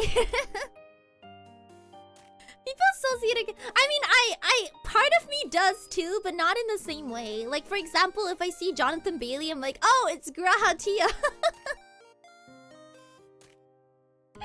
Like, I do tend to associate people that way, but of course not in real life. Oh, Ollie, thank you for the posture check. You know, like if a character, if an actor plays a character that I have very strong feelings for, or I am a big fan of, I can't see them in another role. Do you guys ever get that? Recently I watched a new show with oh my goodness, I don't know her name. She's the actor for Amy in Brooklyn Nine-Nine. And she plays a completely different character, and I'm like, oh, it's Amy from the Brooklyn Nine-Nine. And I can't like cut the link in my head. Right? Like if a character plays like a very, very significant role in a movie, you just end up seeing them as that character in everything else. You know who I feel has it the worst when it comes to this problem? Cole Sprouse. Because whenever I see him in anything, I'm not like, oh, that's, for example, that's what's the name of this character? Jughead or something. I'm like, ah, that's Cole Sprouse. Like whenever he's in anything, I'm like, oh, it's Cole Sprouse. I just can't. Okay, I just can't see him as anything that's not a Cole Sprouse. But I can see the Harry Potter guy getting it worse. And also the guy from Twilight also has it pretty bad. Wasn't he recently in another movie? I don't know his name, I'm sorry, but the guy who plays Edward in Twilight also has it pretty bad. Man, I can't. Hannah, what are you caught up to? Which one are you caught up to? Oh no, okay, sorry, yeah, you're talking about Gross Point. Yeah, you're talking about the thing I recommended you. Okay. Oh, it's so weird. I think the thing is, sometimes they don't really style their actors a lot, do they? Like Cole Sprouse just looks like Cole. Like there's no styling they do. They just go as themselves, you know? So I guess it's a little bit harder. Oh, you're thinking the guy who played Jacob. I have no idea who plays Jacob. Robert Pattinson. Yeah, I did hear that he was in Batman and people were not happy about it. But sometimes their roles just get stuck to their face and it's so weird. Like I can't see them as anything else. I feel like this strangely didn't happen with me with Jonathan Bailey though. I don't know. I feel like he looked kind of different in Wicked. But I guess it's just because the way they styled him in Wicked and the way they styled him in Bridgerton was very different. Thank the fall, Kyle. Welcome to the Navy Nation. How are you doing? Welcome. The way they styled him was very, very different. You need to style your actors. They need to look different. I guess it's kind of different than with seiyus, because with seiyus you can just kind of like, they use different voices for different roles, so it's a little bit different to identify them sometimes. But yeah, who else? It's like, the actor that plays Michael in The Good Place. He was in another sitcom called The Man Inside, and I was like, oh, it's Michael from The Good Place. He plays the exact same character. like I can't. He's just the same person, and I'm like, oh, it's Michael, and I can't remove that image. You haven't seen The Good Place in a hot minute. I am very, very behind when it comes to pop culture media, so a lot of these I've only seen recently. Like, for example, The Good Place and, what's the other show? The Good Place and... what's that other show? Like, Brooklyn Nine-Nine. Like, all of these I've only seen recently. But it's so funny. Oh my goodness. The style, he's in the exact same clothing. The personality of the character is exactly the same. It's so funny. Thank you for the follow, Lucky. Welcome to the Navy Nation. How are you doing? Welcome. Is there any other actor or character that you guys feel about that? I guess that one person. The one person in Cyberpunk. Oh my goodness, I can't remember his name again. No, don't tell me.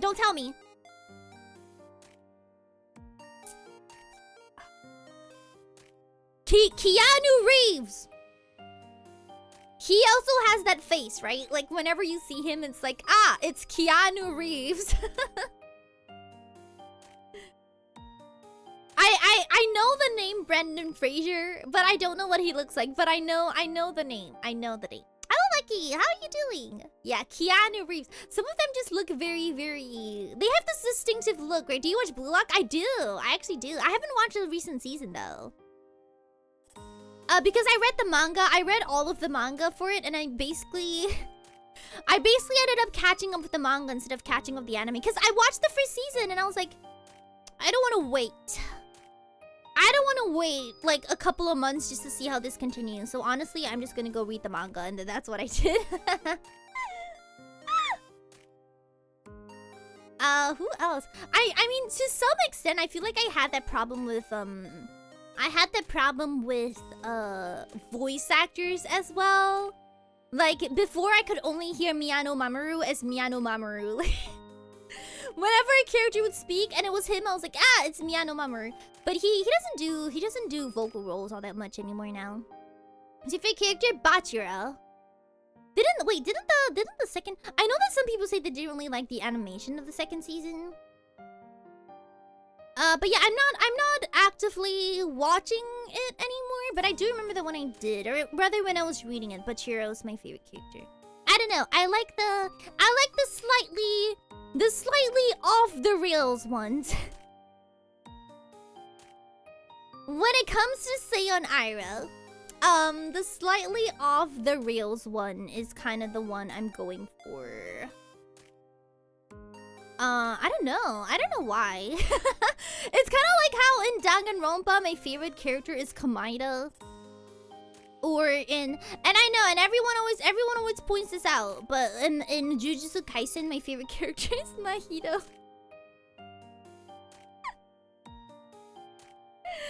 Whenever I say that, oh, this is a good copy pasta.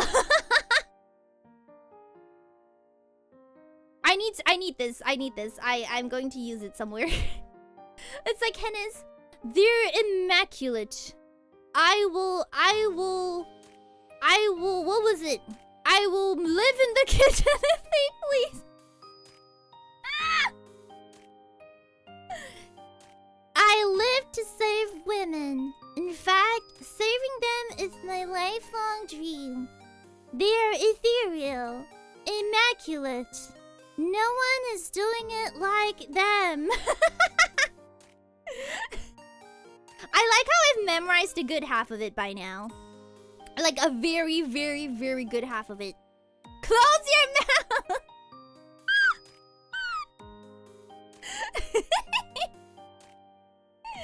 Let's go.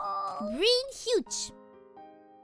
I should really start thinking about changing out the sound alerts. But then again, in the Donaton, we do have one that's like you guys get to think of a new sound alert. I'm actually very excited to see what you guys come up with. Do you guys already have ideas for what you want the new sound alert to be? I mean, I would like to listen. If you guys have any like idea on what you're gonna pitch, I would like to listen. Cause we already have the corn one, right? And I feel like you guys really you know, there's really some brain cells being flexed there. So what else? What could be a fun new sound alert? Oh, you don't know much about Twitch or YouTube? Yeah, basically, you see the sound alerts that are popping up, like this one and let's see, like this one, for example. Come here so I can beat you up. I record the voices for them and then I have them pop up on screen. And basically, during our next Donathon, we're going to have a reward that basically allows chat to decide what they want me to say, so that they can have it come up on stream regularly. And unfortunately, the last time I did this... Thank you for the follow, welcome to the Navy Nation. Now, thank you for the posh stick. The last time I did this, what they came up with was this one. I love corn. No, I don't. So, I'm interested to see what they come up with this time. I'm excited to see what happens here. I don't know. What could be fun? Because see, I already made the Gungun Ganga and the for the follower and the raid sound. So I don't know. No, beast corn. No. I hate corn. I need this to be very clear. The whole reason chat voted on this is because I hate corn and they thought it would be very, very funny. Do I think it's funny? No, but I have an obligation. Hello, Banana. How are you doing? Welcome. I hate corn. There are so many things I would rather eat than corn. In fact, I will now list out all of them. I would rather eat a tarantula. I would rather eat a scorpion. Hello, Devil, welcome. I would rather eat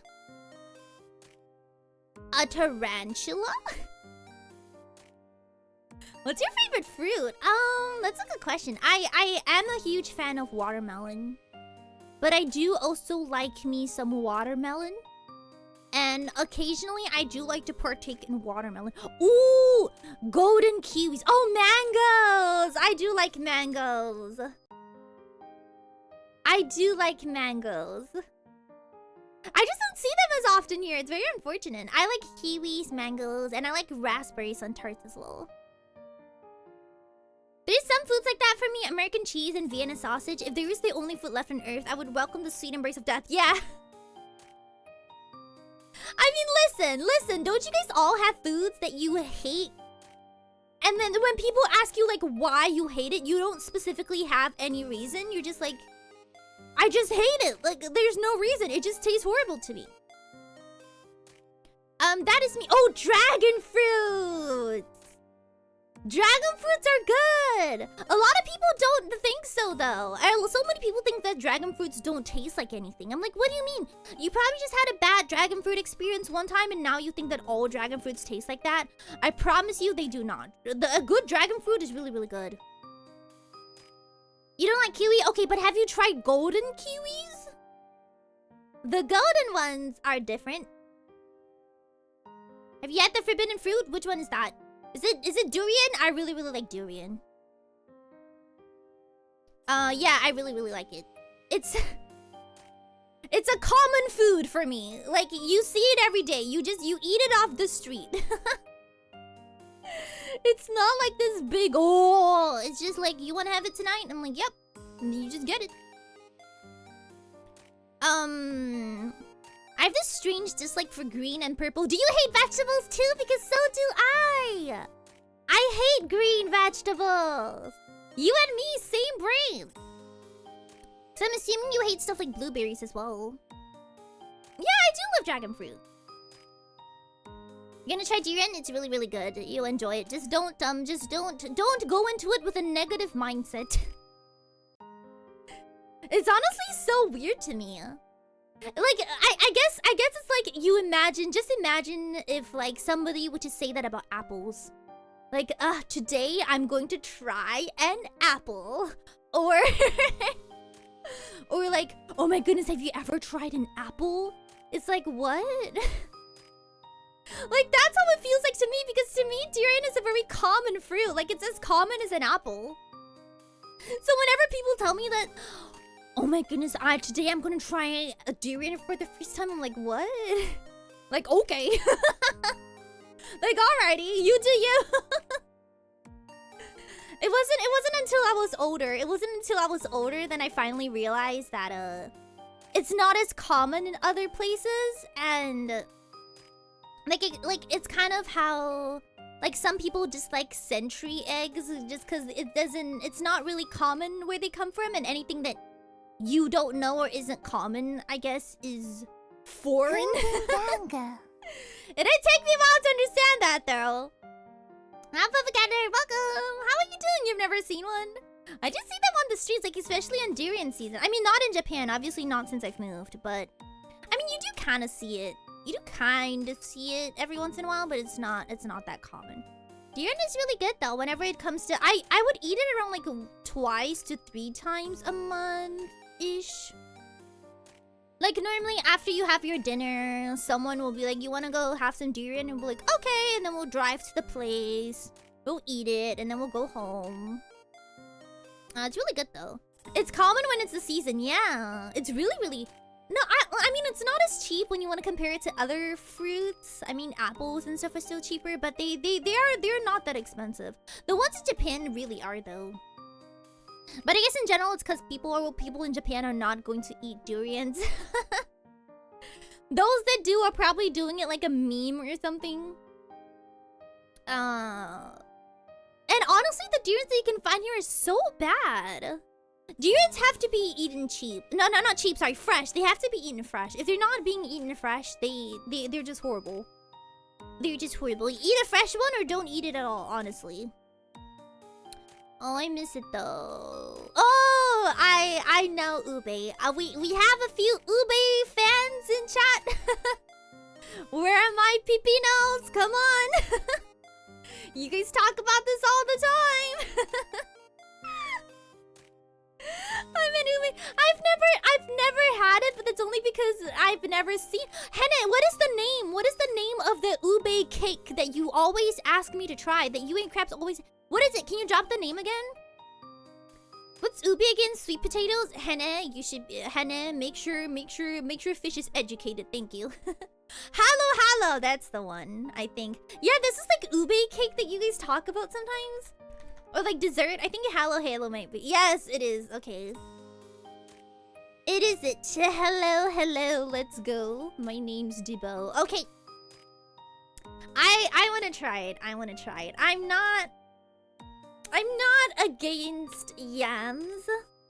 Not against yams. I do enjoy yam. Is there like a Filipino cafe in like Tokyo? Filipino cafe. Restaurant Tokyo, please. There has to be at least one. Oh, there is. I don't know how authentic this would be. I think I'd have to go to the Philippines and try for myself. I don't know, but the authenticity of these foods. Hello, Metro Bro! Yeah, it's an ice cream. Sorry, I don't know why I thought it was a cake. It was a dessert. Sorry, it was a dessert. Okay. Wait. You guys have always told me about like the desserts, but like, is there any I just spelled Philippines completely wrong. Thank goodness this isn't on stream. Is there any like traditional food that you feel like I should try? Ooh, there's like a... What is this? I'm going to read this out. Don't make fun of me. Okay, I'm gonna read this out. The name of this cafe is Mother's Kusina ni Atglo. What does that mean? That has to mean something, right? What does that mean? No? No? Abodo, can you type it out? Okay. This is the name of the restaurant. What does it mean? Sinigang is like sour soup. I like sour soup. I'm a big fan. I'm gonna look at the photo. It looks like home cooking, which looks very cool. I would like to eat like I have a Philippine mom, please. It looks very good to me. You... Mother... Ateglo! 8 Glow's Kitchen. Ateglo. Ooh, there's like a restaurant bar. Where's this Ueno? I can do Ueno. Oh, they have Bolo. Hello, sorry. Bolo is a very different thing. Oh, that looks good. I need to know. I need to know what it tastes like. I've never really seen... Have you tried Doma? No. Did you ever try Turon? No. I just don't think there's that many Philippine restaurants here. I have genuinely never seen like a Philippine restaurant. I've seen like a Malaysian food or like Singaporean food or American food, but not specifically Filipino food. Oh, and Indian food. There's a lot of Indian food here. Everyone loves your curries, it seems.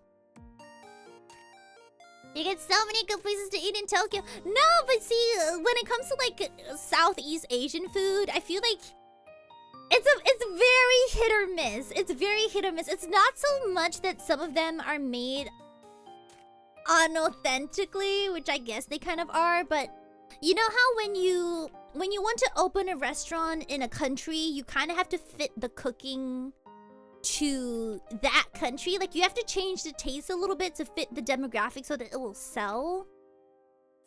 And I feel like that's what they end up doing sometimes. Okay, I googled Duma and it didn't get anything. I'm gonna Google Turon. So even sometimes, like, when I go to like the Malaysian cafes and have like your nasi lemak, I'm like, yeah, this is about 80% there. Turon is Filipino banana lumpia. This looks very good. This looks very good. Oh, he mixed it up with something else. Like how henna is an 8. She did eat. She did eat. But I do really like fried bananas. I like this thing called goreng pisang. It's literally deep fried bananas. So it's pisang goreng in some places. I don't know. We always called it goreng pisang for some reason. I don't know why. Anyway, it's fried bananas. Very good. my Filipino friends do not shut up about lumpia. Oh, can I get lumpia Tokyo? Let's go. Come on, give it to me. Authentic Jap. I need authentic Filipino dishes. Danny's Kitchen. Authentic Filipino cuisine in Western Tokyo. Oh, I see it. I see it. I'm on a quest. No, it's permanently closed. No. Never mind. Never mind. Oh, come on. Come on. I will go on an adventure and I will grab my roommate. I need to make sure that we're having good. What is it called? I almost called it bolo bolo again. The ice cream. The ice cream. What's it called? I'm scrolling. Where is it? Hello. Thank you. You should look at my lunch in the food channel. It's got nothing to do with the Philippines, but no, stop. I'm gonna become hungry. You don't see me posting photos of my ham? This looks horrible. What is this? Can I post permission to show on stream? Permission to show on stream so that we can laugh. Permission to show on stream, bracket negative. Can I show it on stream? I need to show it to people who are not in the bot stocks their meal.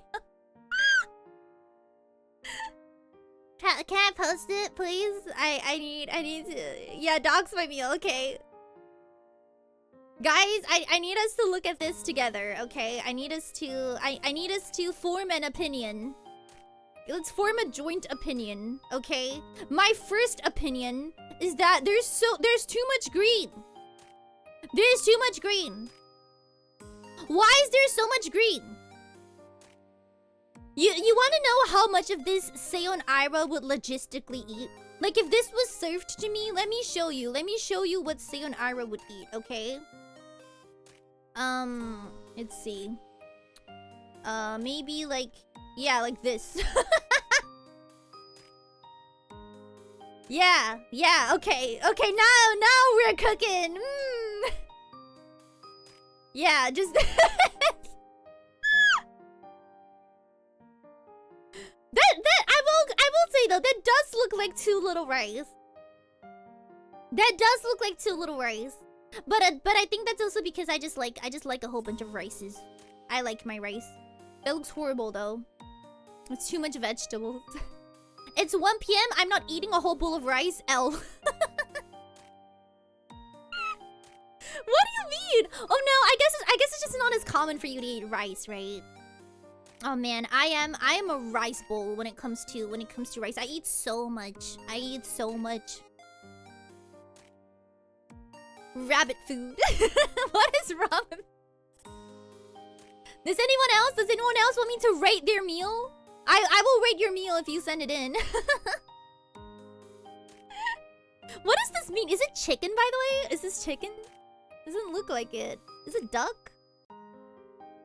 What is this sauce at the bottom? I'm very concerned. It's pork. It doesn't look like pork.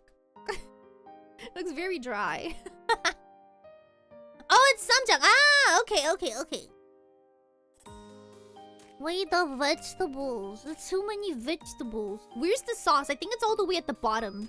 It seems buried at the bottom. It's, lay off my meal! It's, yeah, it's cool. It's cool. It's very good. Man, I could not eat something this green. I could really not. What is wrong with you? It's green! Do you see the amount of vegetables? This is not the correct vegetable to meat to rice ratio. Listen, okay. The correct vegetable to meat to rice ratio is 0 to 1 to 2. So no vegetables, and then half meat, and then half no 1/4 meat, and then 3/4 rice. No, let me show you. Let me show you the perfect. Let me show you the perfect meat to rice to vegetable ratio. Let's see. Oh, I shouldn't have done this. Now I'm hungry. Where is my chicken rice? Man, I miss chicken rice so bad. You can get it here. It's not great though. It's not great. No matter how many times they try to tell you it's authentic, trust me, it is not. What's it called? Not the steamed one. Roasted. Oh yes. Oh yes. Yes. Oh, I've set myself up for failure. Oh, yes! Give it to me! I've set myself up for so much failure. Okay. Let's see. Oh, I'm so hungry. I'm so hungry. Oh my goodness, I miss chicken rice so bad. You can... Oh... So bad. I can taste this photo. I can taste it. I can taste this photo. I can taste this photo. Oh. Oh. I'm going through it. It's so good. If you guys ever get the chance to try Hainan chicken rice, do it. Do it. You won't regret it. It's so good. It's so good. Oh, I'm so hungry. I'm not in Japan at the moment. I was forced into a Hong Kong trip, which I personally don't mind, but I miss my food and your dogs. Oh, are you boarding your dogs like at a hotel? I do miss food. I'm probably gonna make, I don't know what I will do later. Very good question. I'm getting kind of hungry and I don't know what I want to do for dinner. We could have some ham. We could have some ham. My dog, she can't do overnight at a hotel. So whenever my mom is away, we have to like ask my grandmother or like my cousins to stay over. But yeah, she cannot go to a hotel. She will cry like she thinks she's being abandoned, and I can't do that to her. You know, like the look she gave, she's like, "You're not coming back," and I'm like, "No, baby, we're coming back." You know that feeling, like when you can't tell your dog that it's only gonna be for a few days, and your dog just looks so scared. Like we actually tried to board her one time. Like we brought her to a hotel. And they basically had this free trial. They were like, okay, you keep her here for like an hour, like a few hours. You go shopping. And then we will give you like CCTV camera footage of her. You can like see how she's doing. And then you can decide like if you want to put her here or not. And she was just in a corner for like the whole hour, like 2 hours. She was just in a corner and she was like, and my mom was like, okay, we're not doing this. And then we immediately went to get her. We were like, no, no. So now every single time she has to be taken care of, or like my mom's not home, we call my grandmother. We basically just make my grandmother stay at our house for like a day just to take care of my dog.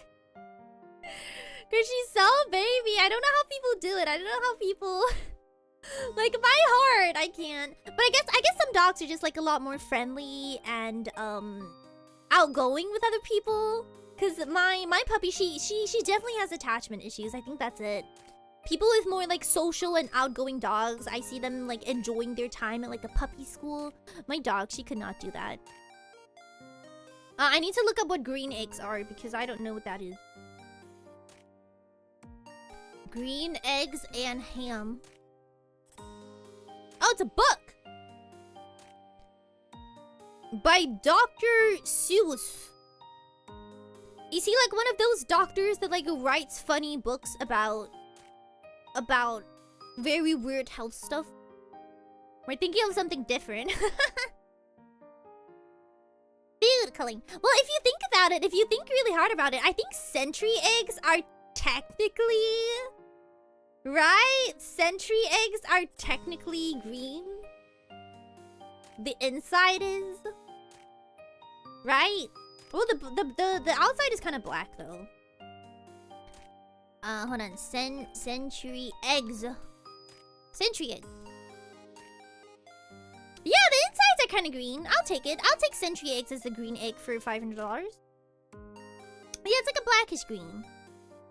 He's like a poet author from the 1900s. He's really famous for being weird as hell. Wow, that's what I want to be known for. Can you imagine when it's like 2165? You're like, so who was Seion Aera? They're like, oh, she was this VTuber, and she was known for being weird as hell.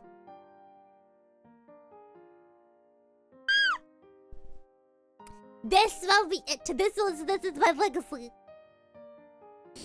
I still don't quite like century eggs every once in a while, but I will look for it. I only have century eggs and porridge. Like, century eggs and porridge is my thing. You just put some porridge, and then it's so good. I don't think I have it in any other situation, though. For me, century eggs and porridge is, like, the thing. It's, like, the only one true way. Not porridge, congee. Sorry, congee. Century egg congee is, like, the one most valid way to have century eggs. I would never have them on their own. If you guys haven't had it, I really recommend it. It's so good. It's so good. I'm getting very hungry now. The more we talk about this, the more hungries I'm getting. You've only had them with century eggs? For me, the most common preparation method is like this. In congee, so you would have century eggs, normally minced meat, century egg, minced meat, and this like fried bread. And this is basically your century egg porridge. Hello, Kirshi, welcome! How are you doing? And this would be the porridge experience. Amaranth is molding. Amaranth is posting multiple photos of their meal in Discord. Oh, Sleeko, welcome. Yeah, it's the century egg and lean meat. Am I the weird one for eating lettuce? Yes. Lean pork, it's so good. Sometimes I even get them with cuttlefish. There's this one store. And you know what the best thing about this is? It's so cheap. It's so cheap. You can get... Back home, I could get this for... Like, let's say $2 USD. I could get this for $2. $2. And I could have porridge, century eggs, mincemeat, and cuttlefish. It was so good. So good. Oh my goodness, I miss home. I haven't been home in 6 months. I'm starting to really crave the foods. Oh man, I need to start asking my mom to like bring foods that remind me of home when she comes to visit me. I miss food. I'll try it in the future. If I don't like it, I can give it to my sister. Yeah, but okay, to be fair, I let my roommate try this. My roommate is Japanese, who has like the worst impression of century eggs, and when they had it, they were like, oh, this is good actually. So I do have positive impressions of it, even if you are naturally just not really for century eggs. So hello Talgan, welcome! The lettuce is basically flavorless watermelon. I'm not sure if you're being mean to lettuce or being mean to watermelon. So I'm kind of on the fence if I want to get on you for that or not. 500. Hold on, let me look this up. Hello Sleeplessiki, thank you for the follow. Welcome to the Navy Nation. Sorry, we're talking about food at the moment. I don't know how we got to this topic, but here we are. Let me Google this. Oh, fried silverfish. Okay, I see it. I see it. I see it. This is called silverfish, I think, in English. Oh no, it's white bait. It's white bait, not silverfish. Sorry, silverfish is a different thing. White bait. It is very good. Hold on, where is it? Yeah. Nietzsche, you left my Discord stream just to yap here.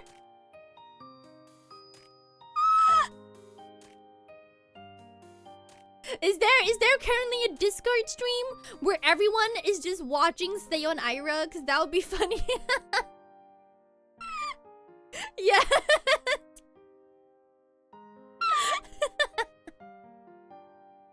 That's so funny. You stream me whenever you're in VC? Really? Why? I mean, I appreciate it. Oh, that's so cute. Oh, I'm guessing it's because mostly everyone only watches YouTube, so it's easier. But yeah, I think chicken rice is one of the things I miss the most. Cause it's so, oh, thank you. Everyone in Discord is like attacking Amaranth's meal. If anyone else has any meals that they would like me to put on stream, I will be putting some. Wait, no. Okay, let me post photos. You know, I feel bad. You know, we can't only talk about Amaranth here. So I'm going to post photos of okay, you see, everyone look in chat. Okay, you see this mod called Henne, right? She struggles with eggs. She struggles with eggs.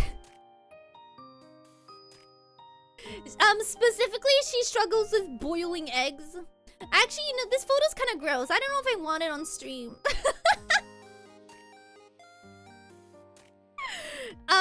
I don't know. I'm backtracking. I don't know if I want this on stream. It looks grosser than I remembered. You know what? I'll show it for a few seconds, I guess.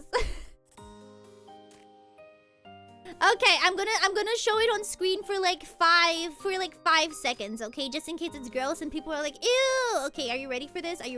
May I ask how she struggles? Well, basically, she tried to boil some eggs and for some reason it turned out like this.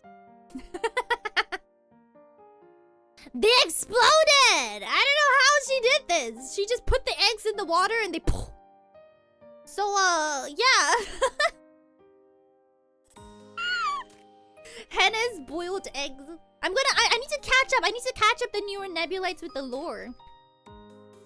There's actually also another one.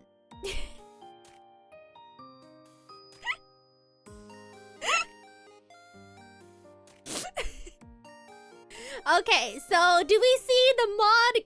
Henna, can you raise your hand so that everyone can see you? There was one time she tried to make cookies. Cookies? Yeah, cookies. Do we understand cookies? Ganga. They get the follow me right here. You've joined us at a good time. See, oh, that's huge. Okay, wait, I need to make it smaller. Okay. So we see cookies, right? Oh my goodness, cookies. They look so good. This is the before photo. This is the before she made the cookies, right? Do we see them? Do we see it? And then after.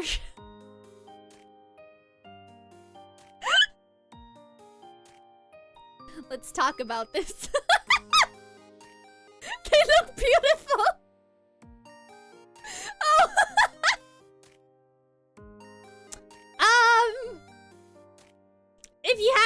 explanation. I like to hear it. It's too much butter.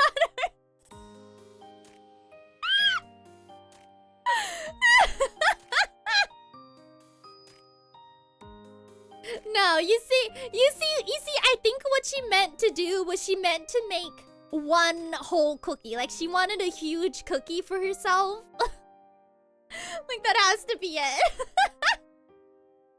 My mom gets so mad. Yeah, it's good. It's a very good looking cookie. It's good. It's good. How does this happen? How? I have no words. It's like those 12-inch cookies from Subway. It's exactly like that. Aera, you cannot talk. What do you mean? All of my foods have been ethereal, immaculate. They will live in the kitchen if I please. I baked those with my little brother, and I was like, let's go check out cookies, and it's just a slab.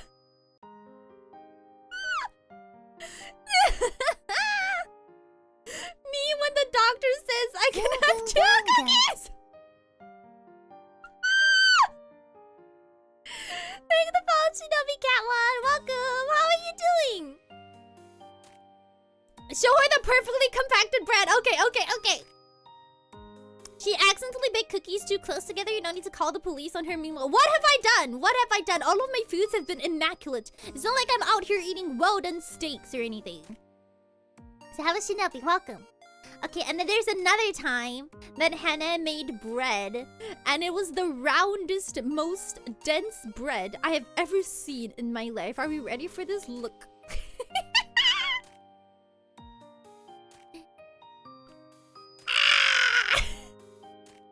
Look at the boy. He's round. He is compact. So much flour in that little body. So cute. The compact bread. Notice the towel. Oh, Seion brought you here. Hello, welcome. I do yap. He's just nice and cradled. What a good boy. Congratulations on your birth. It looks so dense. I mean, probably not as dense as Seion Aera. I'm gonna look at every single photo Henna has ever sent in this channel. I need to know. I don't know. I feel like she has sent worse things, but also I'm not sure from... How do I do from Henna? I need to from... No, is it by? Oh, wait. I need to see, there we go, from. I need to see every single thing that you have ever sent in this channel. Has image. Let's see it. There has to be more. Oh, your cheese pasta! I know the exact one. There's 75 results. That's a lot of results. Okay, hold on. I do remember your cheese pasta. I just don't remember if you put it in here or not. You have sent a photo of an entire carrot. I have so many questions. What's the context of this whole carrot? Oh my goodness. Is this the cheese pasta? I know that there was also one time you made milk. You made ramen with milk. Oh my goodness. You made ramen with milk and we were collectively very concerned. No, wait, Henna, wasn't it you? Wasn't it you who eats baby food with yogurt or something? No, it was you, right? You tried to make pancakes with baby food and then it went badly. Was that you? I feel like that was you. I feel like that was you. She tried to make a pancakes with baby food. Yeah, oh my goodness, I don't have the photo anymore. But I do remember this story and it went really, really bad. Oh right, you did tell me about your enjoyment of baby food. Oh, you have a photo of ketchup and beans.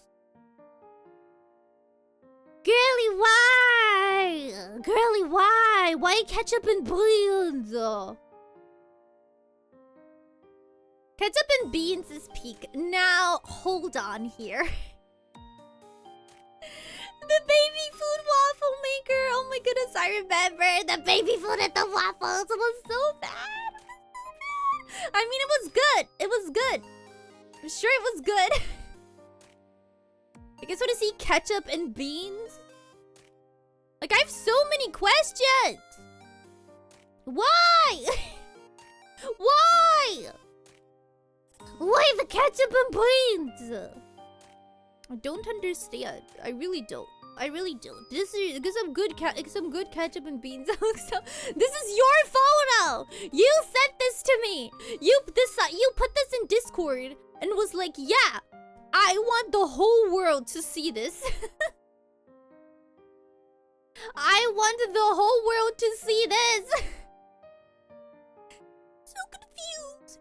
What is this? This is ketchup and beans. Don't ask me why. I need to do more creations. You people don't understand my genius.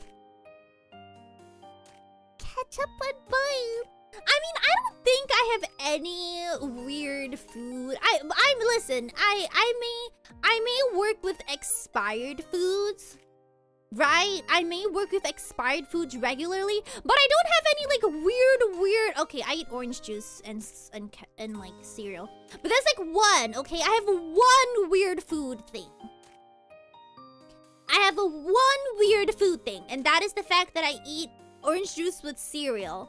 But other than that, I am pretty normal, I would think. Expired, yeah, we don't talk about that one. No, I don't think that it's a weird food thing. It's just that everyone else, like, I thought it was normal until I made that one tweet. And everyone was like, girly! And I'm like, what? The only reason I have realized that it is weird is because of what everyone else has told me. And I feel like I kind of have to. Listen, but I hate milk. I hate milk. I tried OJ and cereal and it's... Okay, but what type of cereal? Because specifically I had them with Rice Krispies.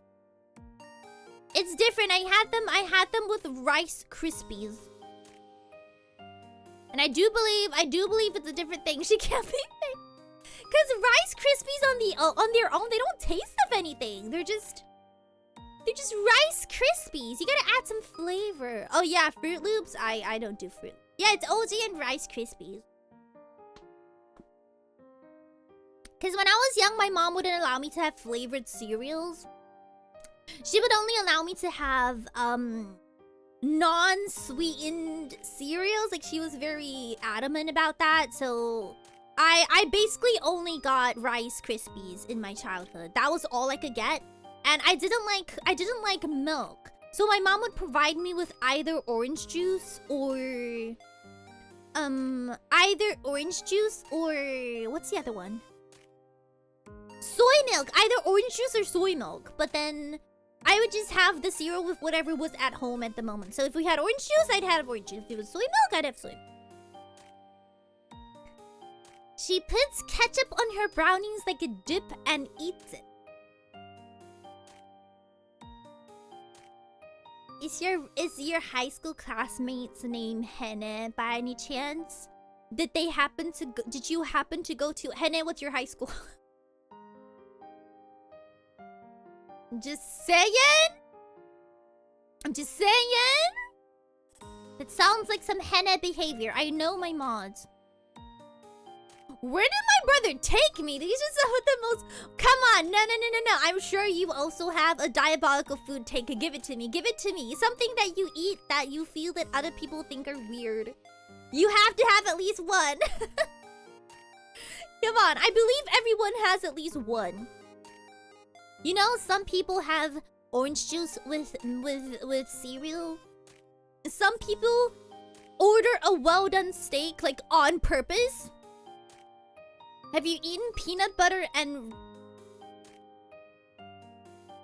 Shinobi, you really gonna pop in saying that where did your brother take me? These are some of the most diabolical food takes I've ever heard, and then immediately drop peanut butter rice?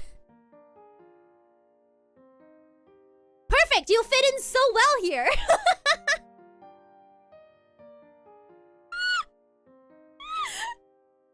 Just a ball of... peanut butter... Smooth or chunky? Smooth or chunky?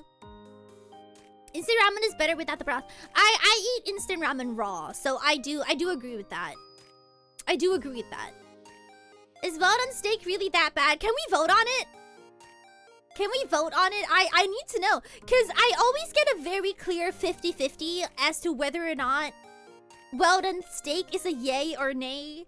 And I want to see if it's an actually clear 50-50. It's not going to be as fair because Slayboy isn't here, but does anyone know how to start a poll? Oh, I can do it. Okay, wait. Your girlie's huge. Question. Well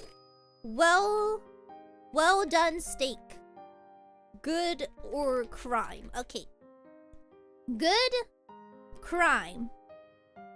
Duration. Let's do 10 minutes. Okay. Go! I need to know. I'm voting crime. Slaypie! You have been awakened like a sleeper agent just for this one topic. Do it. Oh, ice cream is better without toppings. I don't get this one, but it's solely because it's normal for me to eat ice cream plain. Like I've never really had ice cream with toppings. No, but I've had Ben and Jerry's. Does Ben and Jerry's count? Yeah, I've never had ice cream with toppings, so that's not... Oh my goodness, good. Come on, guys, vote, vote, vote. I see that good is winning. It can't win. Come on. Well-done steak is a crime. It's a crime. It's a crime. Vote, vote. What is wrong with this community? Don't influence the vote. Does anyone in chat have more than one account? Is anyone committing voter fraud? Oh, vanilla ice cream and balsamic vinegar. I don't eat vanilla ice cream and I don't eat vinegar, so I cannot judge that combination. But okay, we're even. We're even. You guys have 10 minutes. Come on, come on. Crime. I don't. Part of me does think that well-done steak is Wait, someone said they posted their steak. Did you post your steak? Where is it? Meat is kind of nice when chewy. Please review my steak or the sushi. Oh, it's like a temaki. Oh, the steak. Ooh. I don't know. It doesn't look well done. It does look good though. Sorry, let me It does look good, but I feel like all meat in general just looks good. It's good. I like it. But if it's well done, then not so much.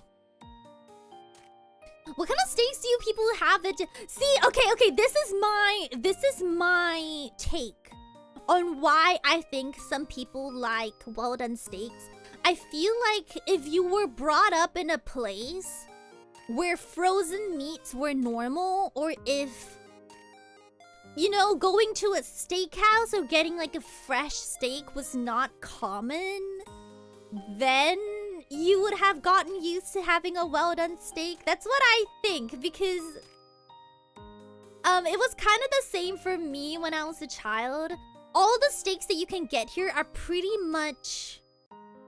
They're frozen, because we don't really get fresh steaks. Like, there's no farms where you can get like a fresh steak, or like a place that has, you know, like all we got was frozen steaks. Like if you go to a steakhouse, it's basically frozen steaks.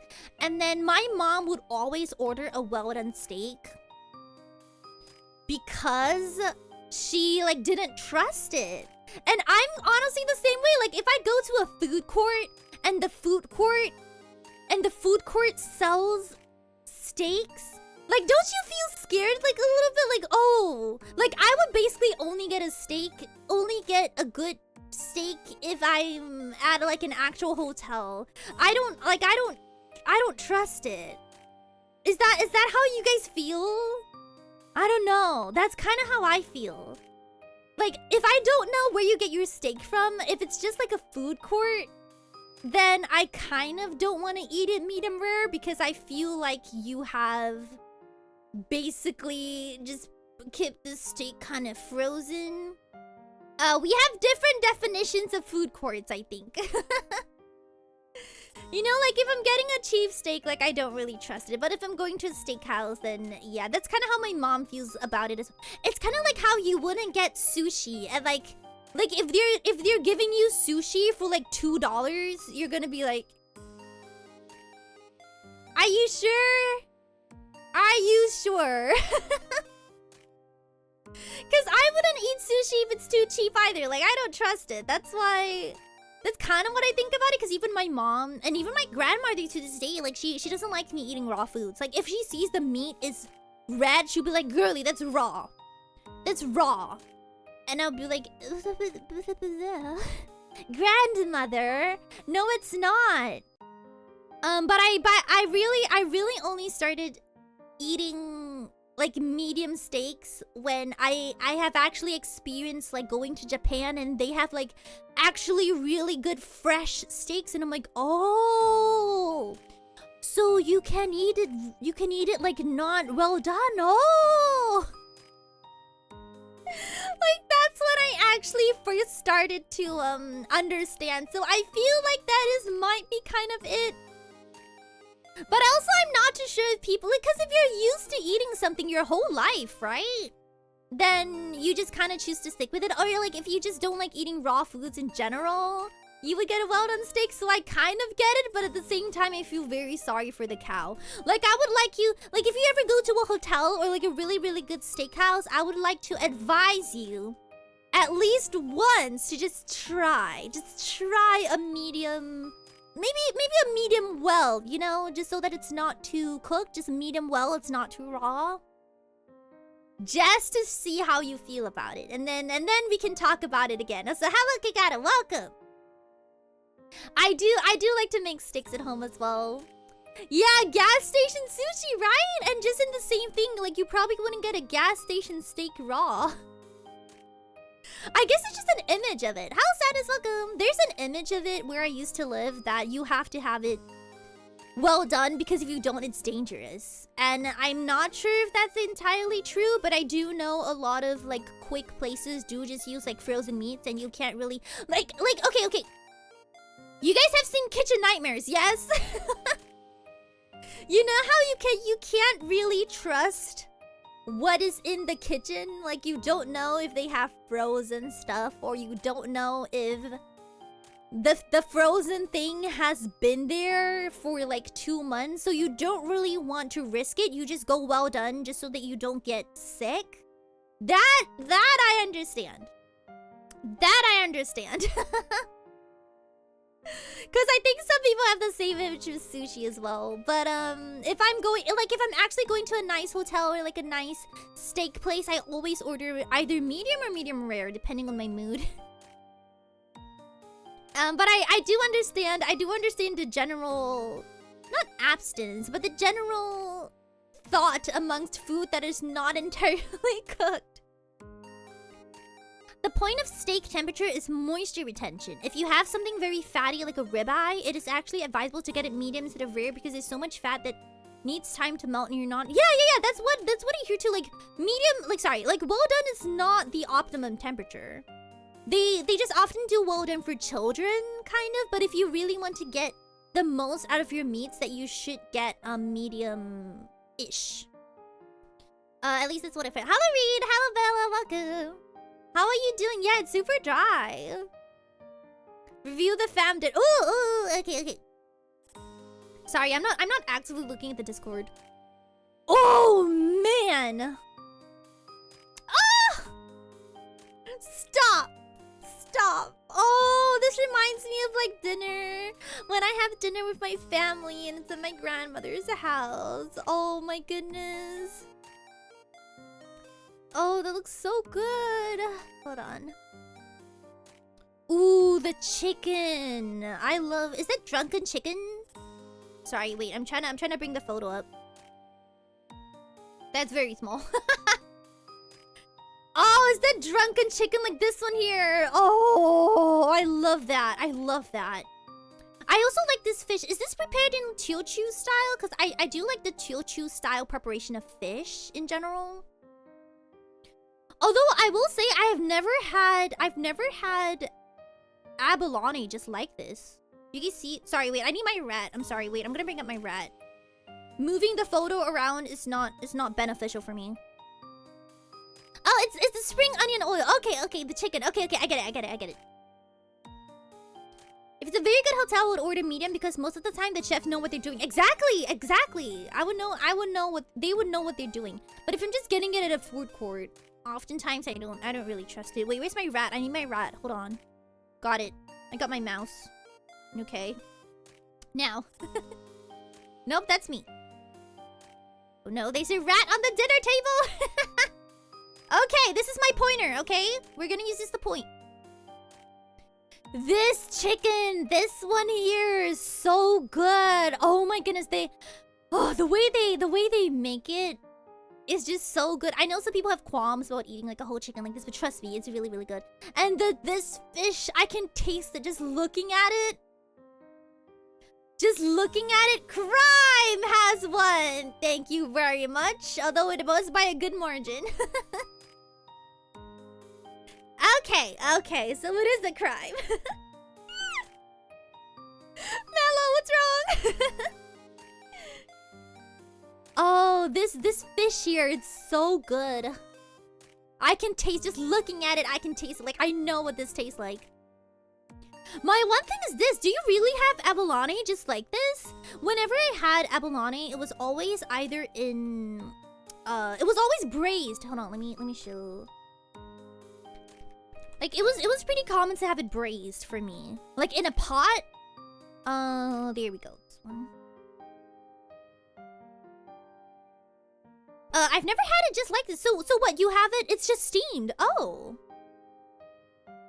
Interesting. I don't think I've ever had it just steamed. Hold on. Let me show what I normally eat. I normally have it like this. But this is pretty expensive. You do normally like what did the poll say? It said Crime. This is what I have. It's like braised with shiitake mushrooms in a pot. This is normally how I eat abalone. Or sometimes we have it with sea cucumber. Or like if I'm at a hotel or like at a fancy restaurant, normally what we get is a little bit more. It's a little bit more adjacent to this. Yeah, we get it braised and then they give you like a side of vegetables that I normally give to my mom. We have it like this. So I don't know, I've never had it steamed like this. It does look good though. Just wonder how it tastes. I try it steamed just to see what it's like. And yes, let's look at the redness of the steak. Yes, it's red. Very good, very red, very huge. Is this braised duck by any chance, or is it pork trotters? This dark soy sauce thing here, I can't tell. Is it pork trotter? Cause I do like myself a couple of pork trotters. I'm gonna keep this rat here. Walden was winning. It is pork trotters. I like pork trotters. They're kind of like a mess to eat though, cause you know how pork trotters basically it's hard to eat, right? Because the bone is so huge. I don't necessarily like eating things with a lot of bones on them. Also, I hate that I've decided to make this the main topic because I'm so hungry. So hungry. What I'm gonna have for dinner? I might do some microwavable fried rice and then I'll sprinkle some ham over it. That's gonna be so huge for Seion Aera. I don't know. I'm kind of hungry still. Ooh, there's the good collagen. There is. Normally, when I would have pork trotters with my family, we would save the braised sauce, and then the next time we would just pour it over some rice. Oh. I miss it. I think I honestly do think that the thing that makes me homesick the most is when I talk about food. Cause in a way, I feel like food is my love language. I know that food is not technically a love language, but do you know what I mean? I feel like I bond with people the most when I talk about food, or when I'm having a good meal. Like, a lot of my memories are associated with food. Like, I associate like abalone with going to the restaurants with my mom, or I associate chicken soup or porridge with like the food that my mom makes for me. So when I talk about food, or like when I eat food, I relive those memories, if that makes sense. And when I can't have these foods, that's what makes me homesick, because I feel like when I can't have these foods, that's when I feel the most disconnected with the memories that the food has given me. Yeah, I think that's like a good way to explain it. Like, when I can't have the chicken rice that I used to have every single day, it starts to be like, oh no, I miss it. But it's not only the food that I miss, it's more of like all the memories attached with that food. Hello, welcome. How are you doing? Yeah, I enjoy connecting. I always say this before, but there was one time we were talking about like what are my cannots in a relationship. And one of my cannots, or like my, what's it called? It's not a red flag, but like what is what do you call it? It's not exactly a no-no. It's not exactly a pet peeve either. Deal breaker! Thank you! Deal breaker, that's the word. Yes, okay. One of my deal breakers is I cannot be with someone who eats just to eat. Like, I cannot be with someone who like eats just to live, you know? Like once a day they just have like a protein bar and be like, well, this is the bare minimum, like, you know, it's just food, like we just eat to live. Like I could not be with someone like that. Cause there's nothing wrong with it, just that me personally, like I said, my love language is food, and I like to eat new foods and try new things and share a meal with people. And if someone is not into eating, like, I don't think I could do that. Like, I need my partner to be into eating. Like, I need them to be excited about trying something new. Or like, I need both of us to like try something we've never tried before, and then be like, oh, isn't this so good? And then they would try my food and I would try theirs and be like, oh, that's so good. And then we make a new memory. Like, do you remember that time that we tried this for the first time, you know? Like, that's my whole thing. I think I connect with people the most when I'm eating. But yeah. Hello, Lyra, welcome. I'm only like that at work, but that's no. That is unavoidable. I do that sometimes too. Like when I'm working and I don't have time to eat, I just like pop some fried rice in the microwave. But when I'm on like off, like on my leisure time, I love enjoying like a good meal. Like going to like a buffet and then we just eat everything on the menu. I mean, it's a buffet. If you're not puking at the end, like what's the point?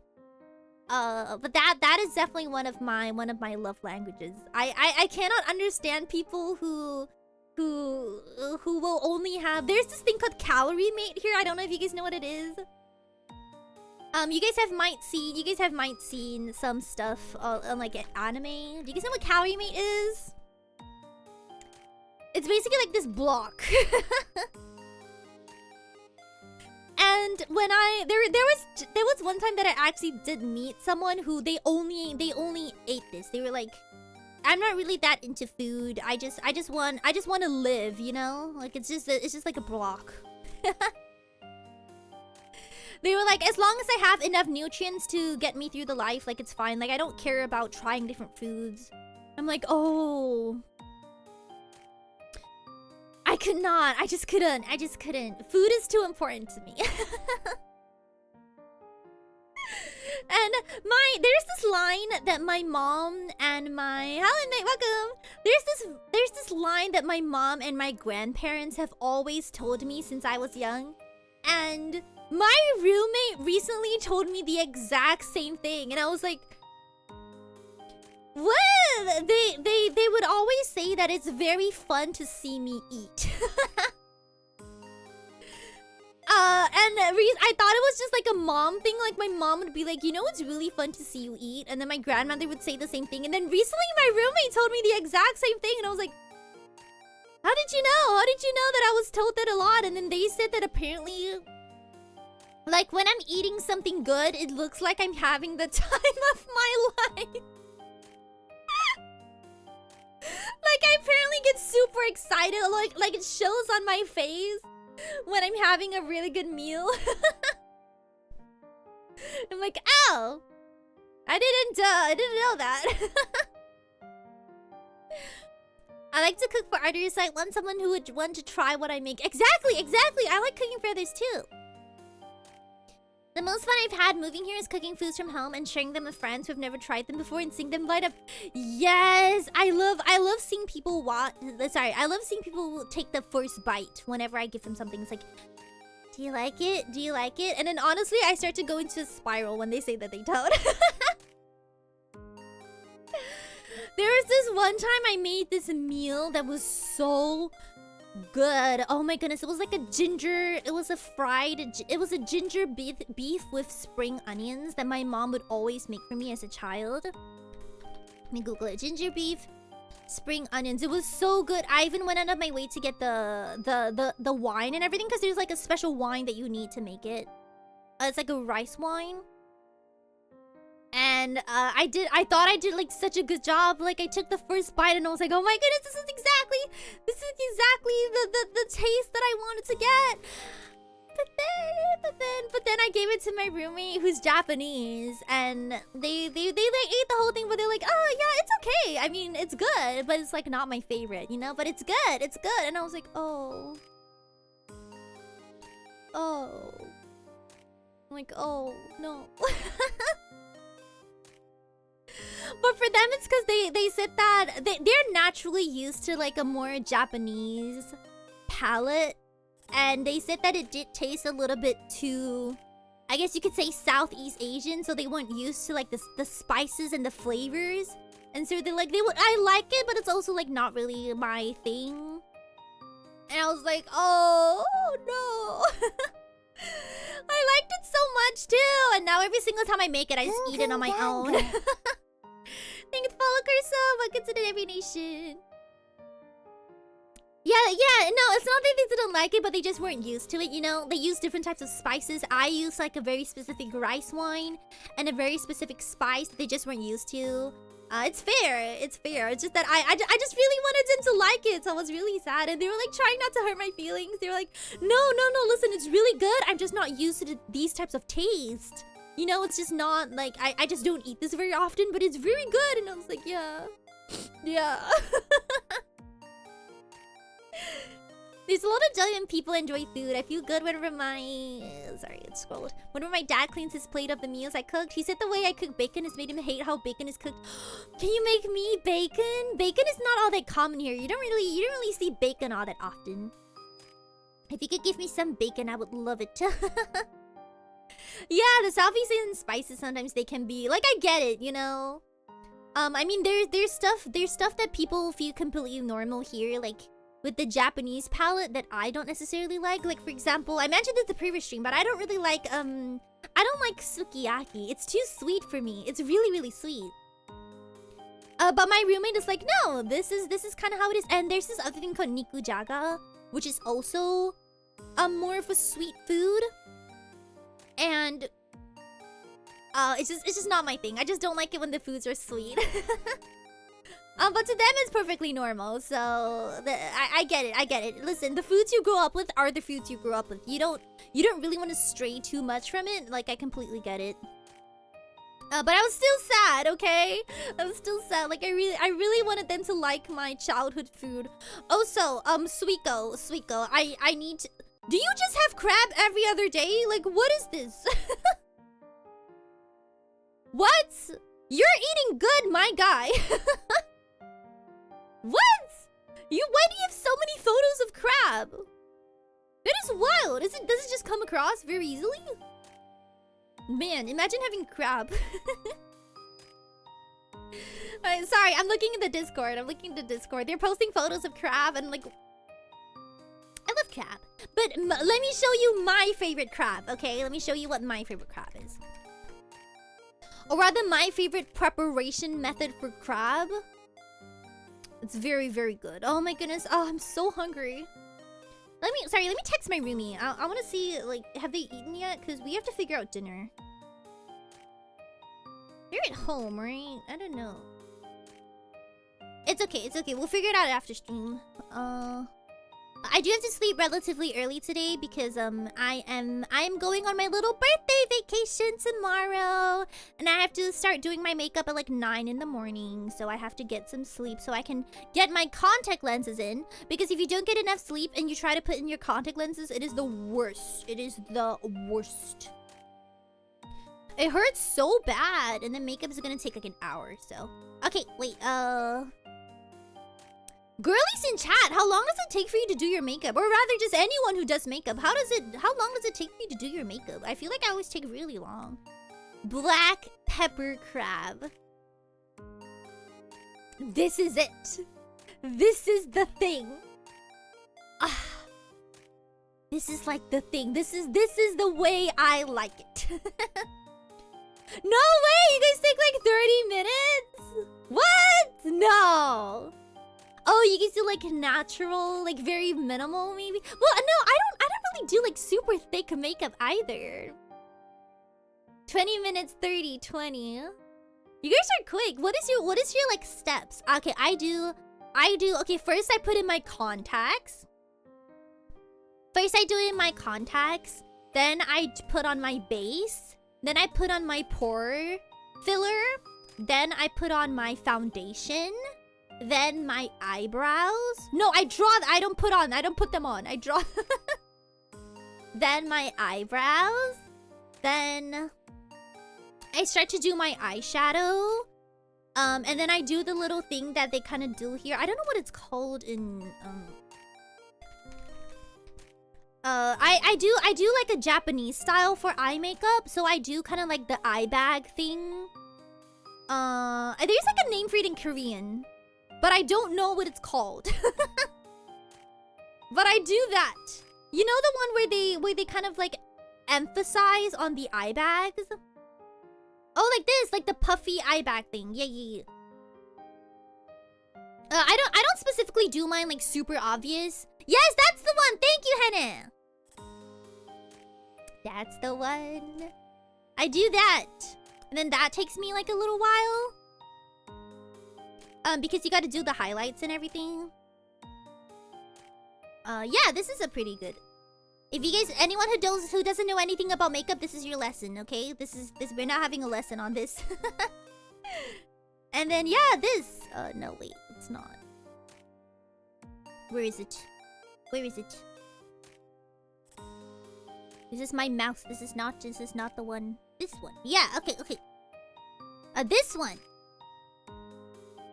It's kind of a style where you highlight the bottom of your eye and then you use a darker eyeshadow to like draw a line to make your eye seem like a little bit larger.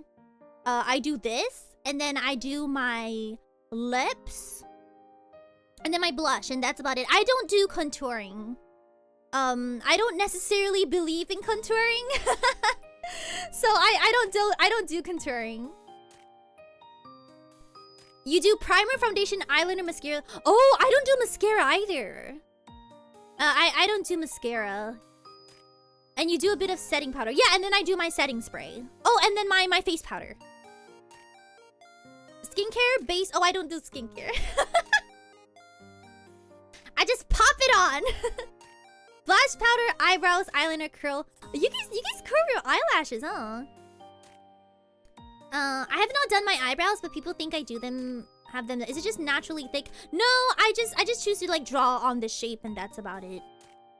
Cabs like a few minutes. I just ask my sis to give me eyeliner, a bit of the cheek contour. Oh, but yeah, I think that's why I take like a very long time. I think I'm just very thorough. Or like I just do too many steps. I think it's also because I read somewhere that you're supposed to wait a little bit between steps. And so I do that wait time. Like I put on my primer and then I wait like maybe like 5 minutes, and then I do my second layer, then I wait, and then I do my foundation, then I wait. Because, I don't know, I read somewhere they were not supposed to, like, you know, do everything all in once. Like, you have to take some time for your base to set. And then... Oh, and putting in context. Putting in context takes a really long time. My eyelashes curl up naturally. Mine actually do as well.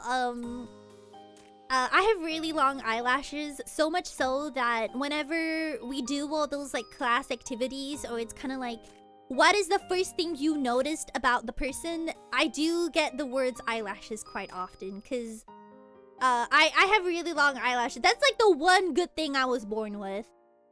It's like the one positive thing I was born with. I was born with really, really long eyelashes. So I just don't bother to do my lashes for the most part. I'm like, yeah, they'll curl on their own. The makeup talk reminds me of this TikTok of the girls, 4 guy roommates do the makeup voiceover, and they called 5 different things of makeup foundation, and I relate so much to what's just going on.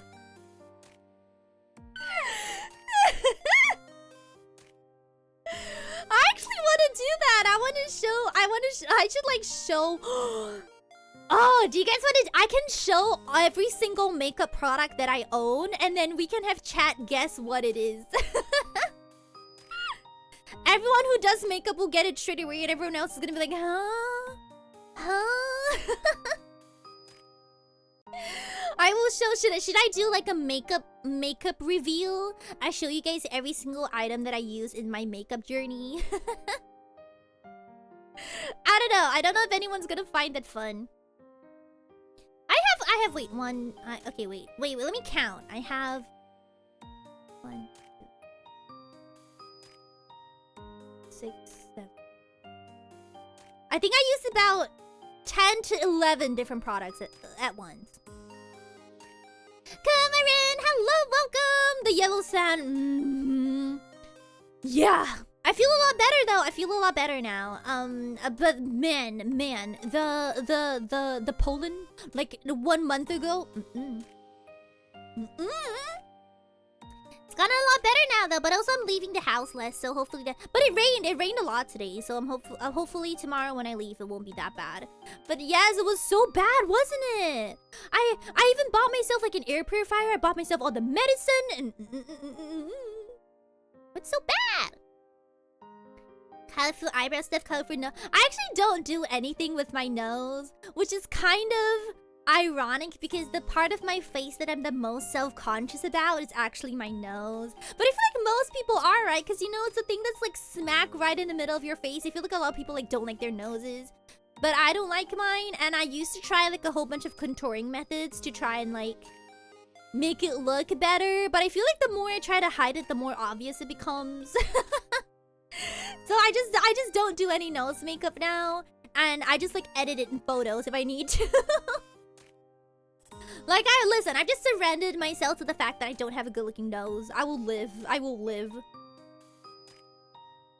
so good at guessing. Just show me the box of the product so I can look it up. I will guess blush and 3 different kinds of makeup. Okay, let's start with something fun then. Okay.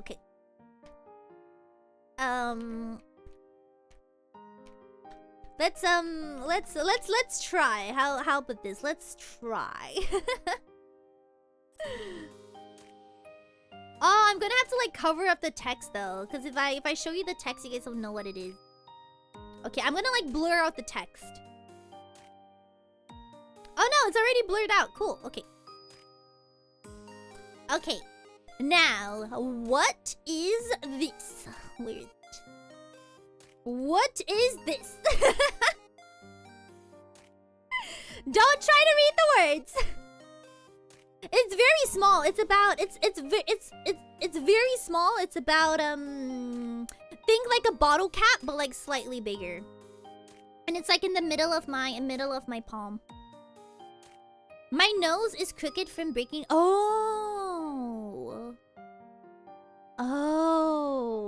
I still notice it every day. Ugh.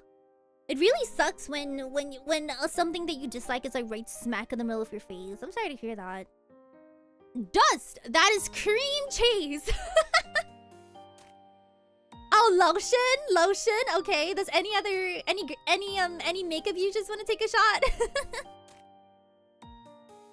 Let's show like a different photo. Maybe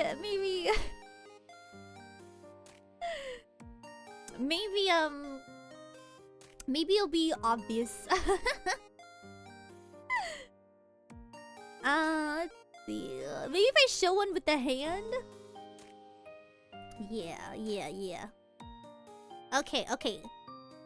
Primer. Isn't primer the stuff you put for painting? Okay, what about this? Notice the texture of it. But that isn't really shadow, so maybe like a primer. Okay. What do we think this is?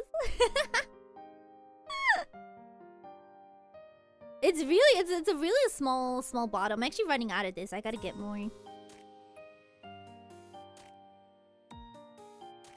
Okay, any more guesses? Does Lyra want to guess? Cream cheese, mayonnaise. Okay, this is oh, highlights. Good guess, but you were right the first time. This is a poreless base. I put this on to basically, I'm very conscious about my pores, so I actually put this on after my primer. Basically what it does is it fills in your pores. I only use this around my nose because I feel like my nose area is where my pores are the most obvious. So after I put on my base primer, I put like an additional like this pore filler thing to fill in the rest of my pores. So those of you who said primer, you were pretty much right. It's this. But yeah, I put on like a different brand of as about as how much. Yeah, it's very little. I only use it around my nose. Highlights is a good guess though. It does kind of sort of look like highlights, but most of my makeup is definitely from Can Make. I don't know. It's just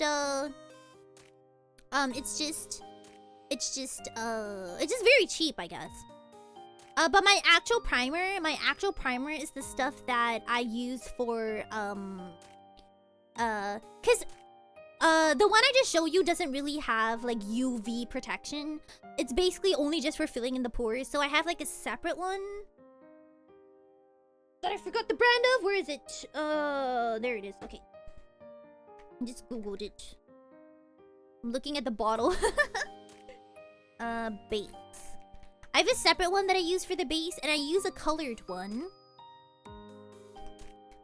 This one actually has like SPA and sorry, SPF. So it actually does have actual protection for it. This is the one. I don't specifically use the cool one. I use the lame one. But this, I use the green one.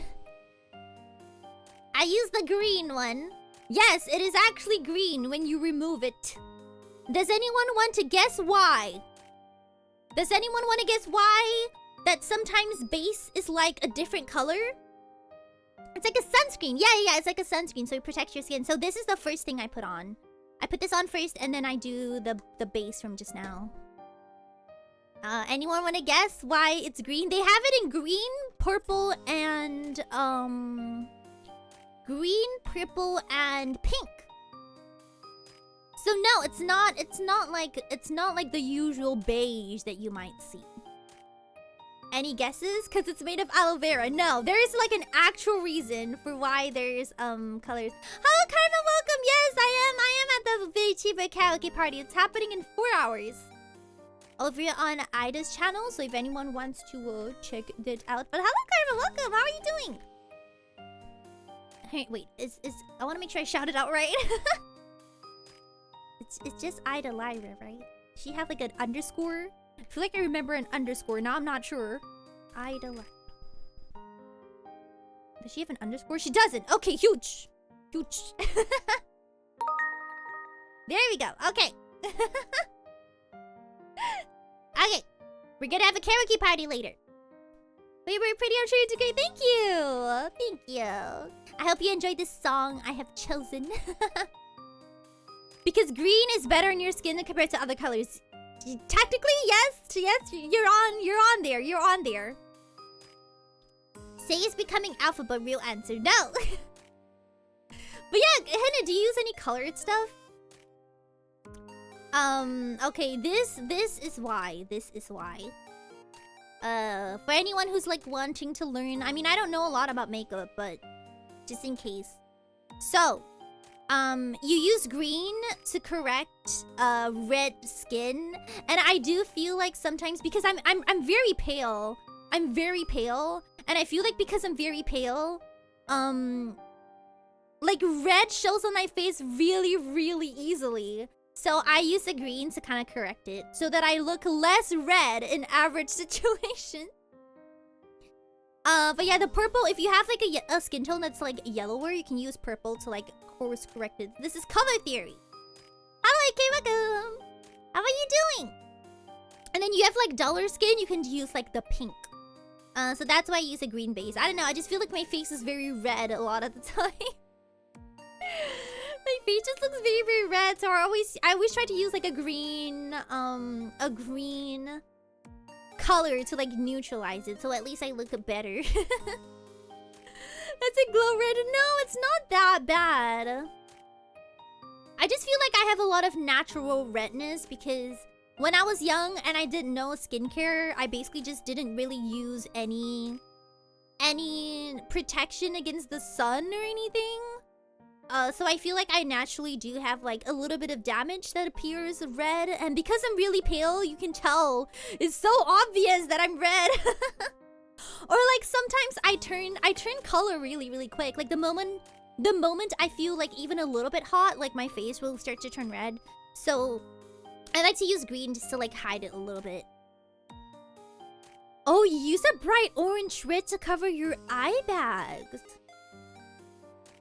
Does it work? Because I am looking for a better color to cover my eye bags. I have really, really bad eye bags. Hello, Coconut. Welcome. How are you doing? I have really, really bad eye bags. People point it out a lot, and I'm very self-conscious about it. Don't talk about my Seion Aera bags. I'm very self-conscious about it. I hate when you're self-conscious about something and then your mom or like your family will just keep pointing it out. Like, yes, thank you, grandmother. I know. I understand. Just stop talking about it. Oh, your skin is dark. It probably wouldn't work for you. Let me see. Hold on. I don't know. What color to cover up dark eye circles. There we go. Okay. Oh, it seems that red is the answer though. Under eye circles with blue tones need orange base concealer. Under eye circles with blue and purple tones need a combination of orange and yellow. Ah, I don't know what mine is though. I don't know. I feel like mine might be blue, so I will try an orange. That's a good idea. I should try that.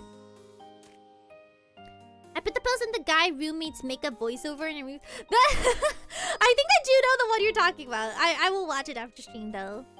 It's the one where they're like trying to guess what. I mean, it's fair if you put what is something that I have no knowledge about.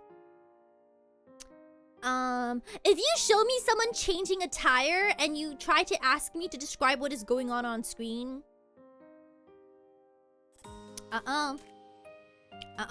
You can do that. I can't do that. You really can't do that. You can't figure out how to change a tire. So the makeup you showed us was for the color of the tone of your... No, it's not solely for that. The base makeup is basically meant... First of all, it's meant to prepare... It's meant to prepare your face for the foundation. Because the foundation can be very... It's very strong, so you put on a primer first basically to prepare your face to absorb the foundation better. The second use of it is to protect it from the sun because it has SPF and UV protection. And then the third, it also comes in colors just in case you want to correct your redness or your dull skin, like whatever you're concerned about. You put that on before your foundation so that when your foundation goes on top, it looks a little bit more natural. That is the primer, yes. Let's go home from work. Otsukare. Use proper sunscreen. I know a lot of people do. I just, I don't know. It just feels like an extra step for me. I kind of rather just, I kind of just rather, you know, just skip one step if I can. Your girly likes using the all-in-ones, if you know what I mean. I am definitely an all-in-one girly. You don't use sunscreen? I never used to. I honestly don't really understand the importance of sunscreen. But I guess you can say that my face is like a little bit of sun damage. Because you can see like a little bit of, not freckles, but you can see like a little bit of dark spots if you look really, really closely on me. So I guess there is kind of a use of sunscreen, but also I'm not entirely convinced, if you know what I mean. The SPF you get from your primer is rated for using an absurd amount. You're definitely not getting a... Yeah, I don't know. I just don't really see the importance of it. I guess it's gonna be slightly different if it's summer, but as long as winter is concerned, I'm not really as attentive, you could say, about the sun damage. But I think, honestly, from not having used any makeup or any... The first time I ever used makeup or, skin products actively was in college. So it's over for me at that point.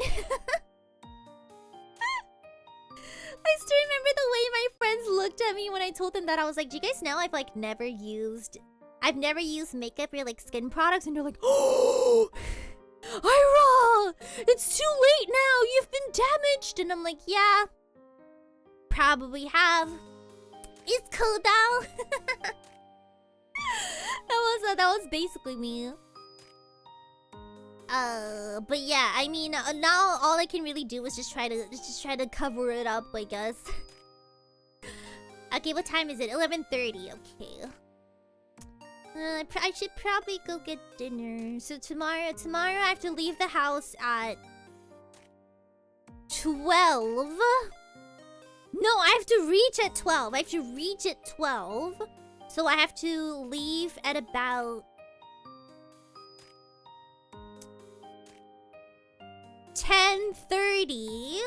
Hold on, I'm counting the hours. I gotta leave at 10:30, which means I have to begin makeup at 9:30, which means I should wake up about 30 minutes before that so I can let my eyes rest. So it's about 9. I'll wake up at 9. Okay, so I will bathe, and then I will eat, and then I will sleep, and then I'll wake up at 9, and it's gonna be huge. I'm gonna be huge. Okay. What you got planned for dinner? I don't know. I gotta go ask my roommate. But we did eat good this afternoon, so I feel like we might just do like some frozen meals, and then I'm gonna cut up some ham and then sprinkle it over the meal. I love my ham. I love my prosciutto ham. We had left about half of it. So today we ate about 200 grams. Tomorrow we're gonna eat about 200 grams, and then we have 400 grams more. I'm gonna think really hard. I think I'm gonna eat some of it with melon, and then I'm gonna eat some of it with olive oil, cheese, and tomatoes. Yeah, and then I'm gonna think about what to do with the rest of it. I'm excited though. I'm excited.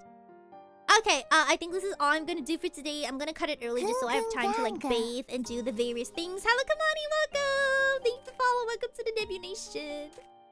The next, for those of you who it's not really late, we are participating. I'm gonna link it again, actually, wait.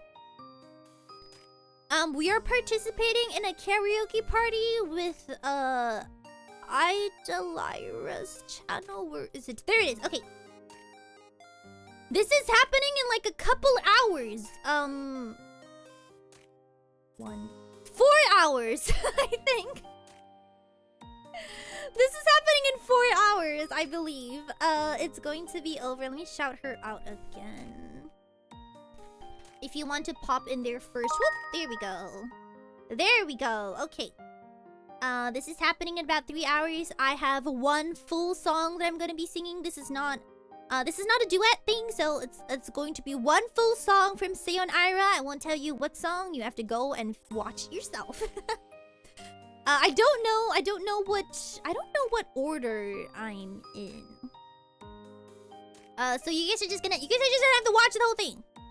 Hint, the theme. Oh no, I don't know if I can say it though.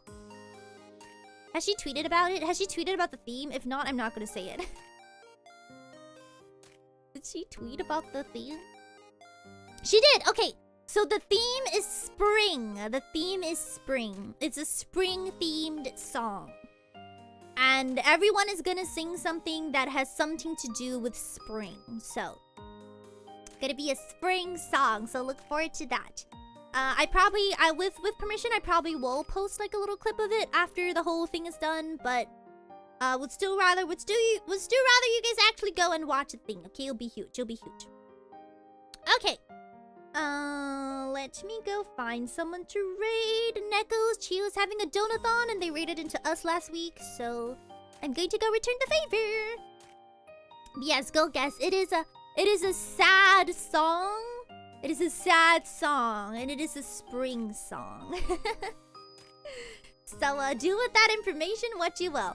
The next stream that we're going to have is going to start on 8 p.m. JST on... Is it Monday or Tuesday? Tuesday. That is going to be the start of our donathon. And that's also going to be the main day of our birthday celebration. Hold on, I'm going to find the graphic. This one. Yeah, okay. This is going to be the start of the donathon and the official start of our birthday celebration.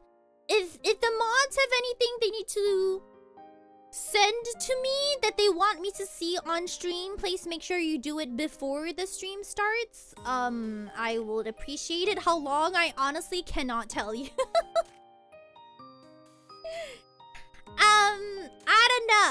I don't know. So, yes, it's your birthday. My birthday's on the 31st. So it's in 2 days. My birthday's on the 31st, but because of time zones and other things, we will start on the 1st in my time, but this might still be the 31st in other people's time, so I don't know the actual time zone. I just counted it in my own. So my birthday's the 31st. It's going to last about... I don't know how long. It's going to be uncapped. How long it lasts is going to be based on... It's going to be based on the timer, but the starting timer is going to be 24 hours. So we're just going to chip away at it. We're going to keep cutting it down until whenever the end of the thing is, it's the end. Yes, but the actual celebratory stuff is probably going to be on the 1st, and then... I will read everyone's messages if anyone has any messages for me, and then we will pretty much yap, and then the following streams just kind of be like normal-ish streams until the timer runs out. Or if there's any like special things you guys want me to do. Because there's like repo stuff in here and other fun little stuff that we're going to be talking about, so... yeah, you can view this on my Twitter if it's too small for you to see on screen. You can look at it on my Twitter. Okay. Alrighty. Okay, let me go raid Chio. She's also having a donathon at the moment. There she is.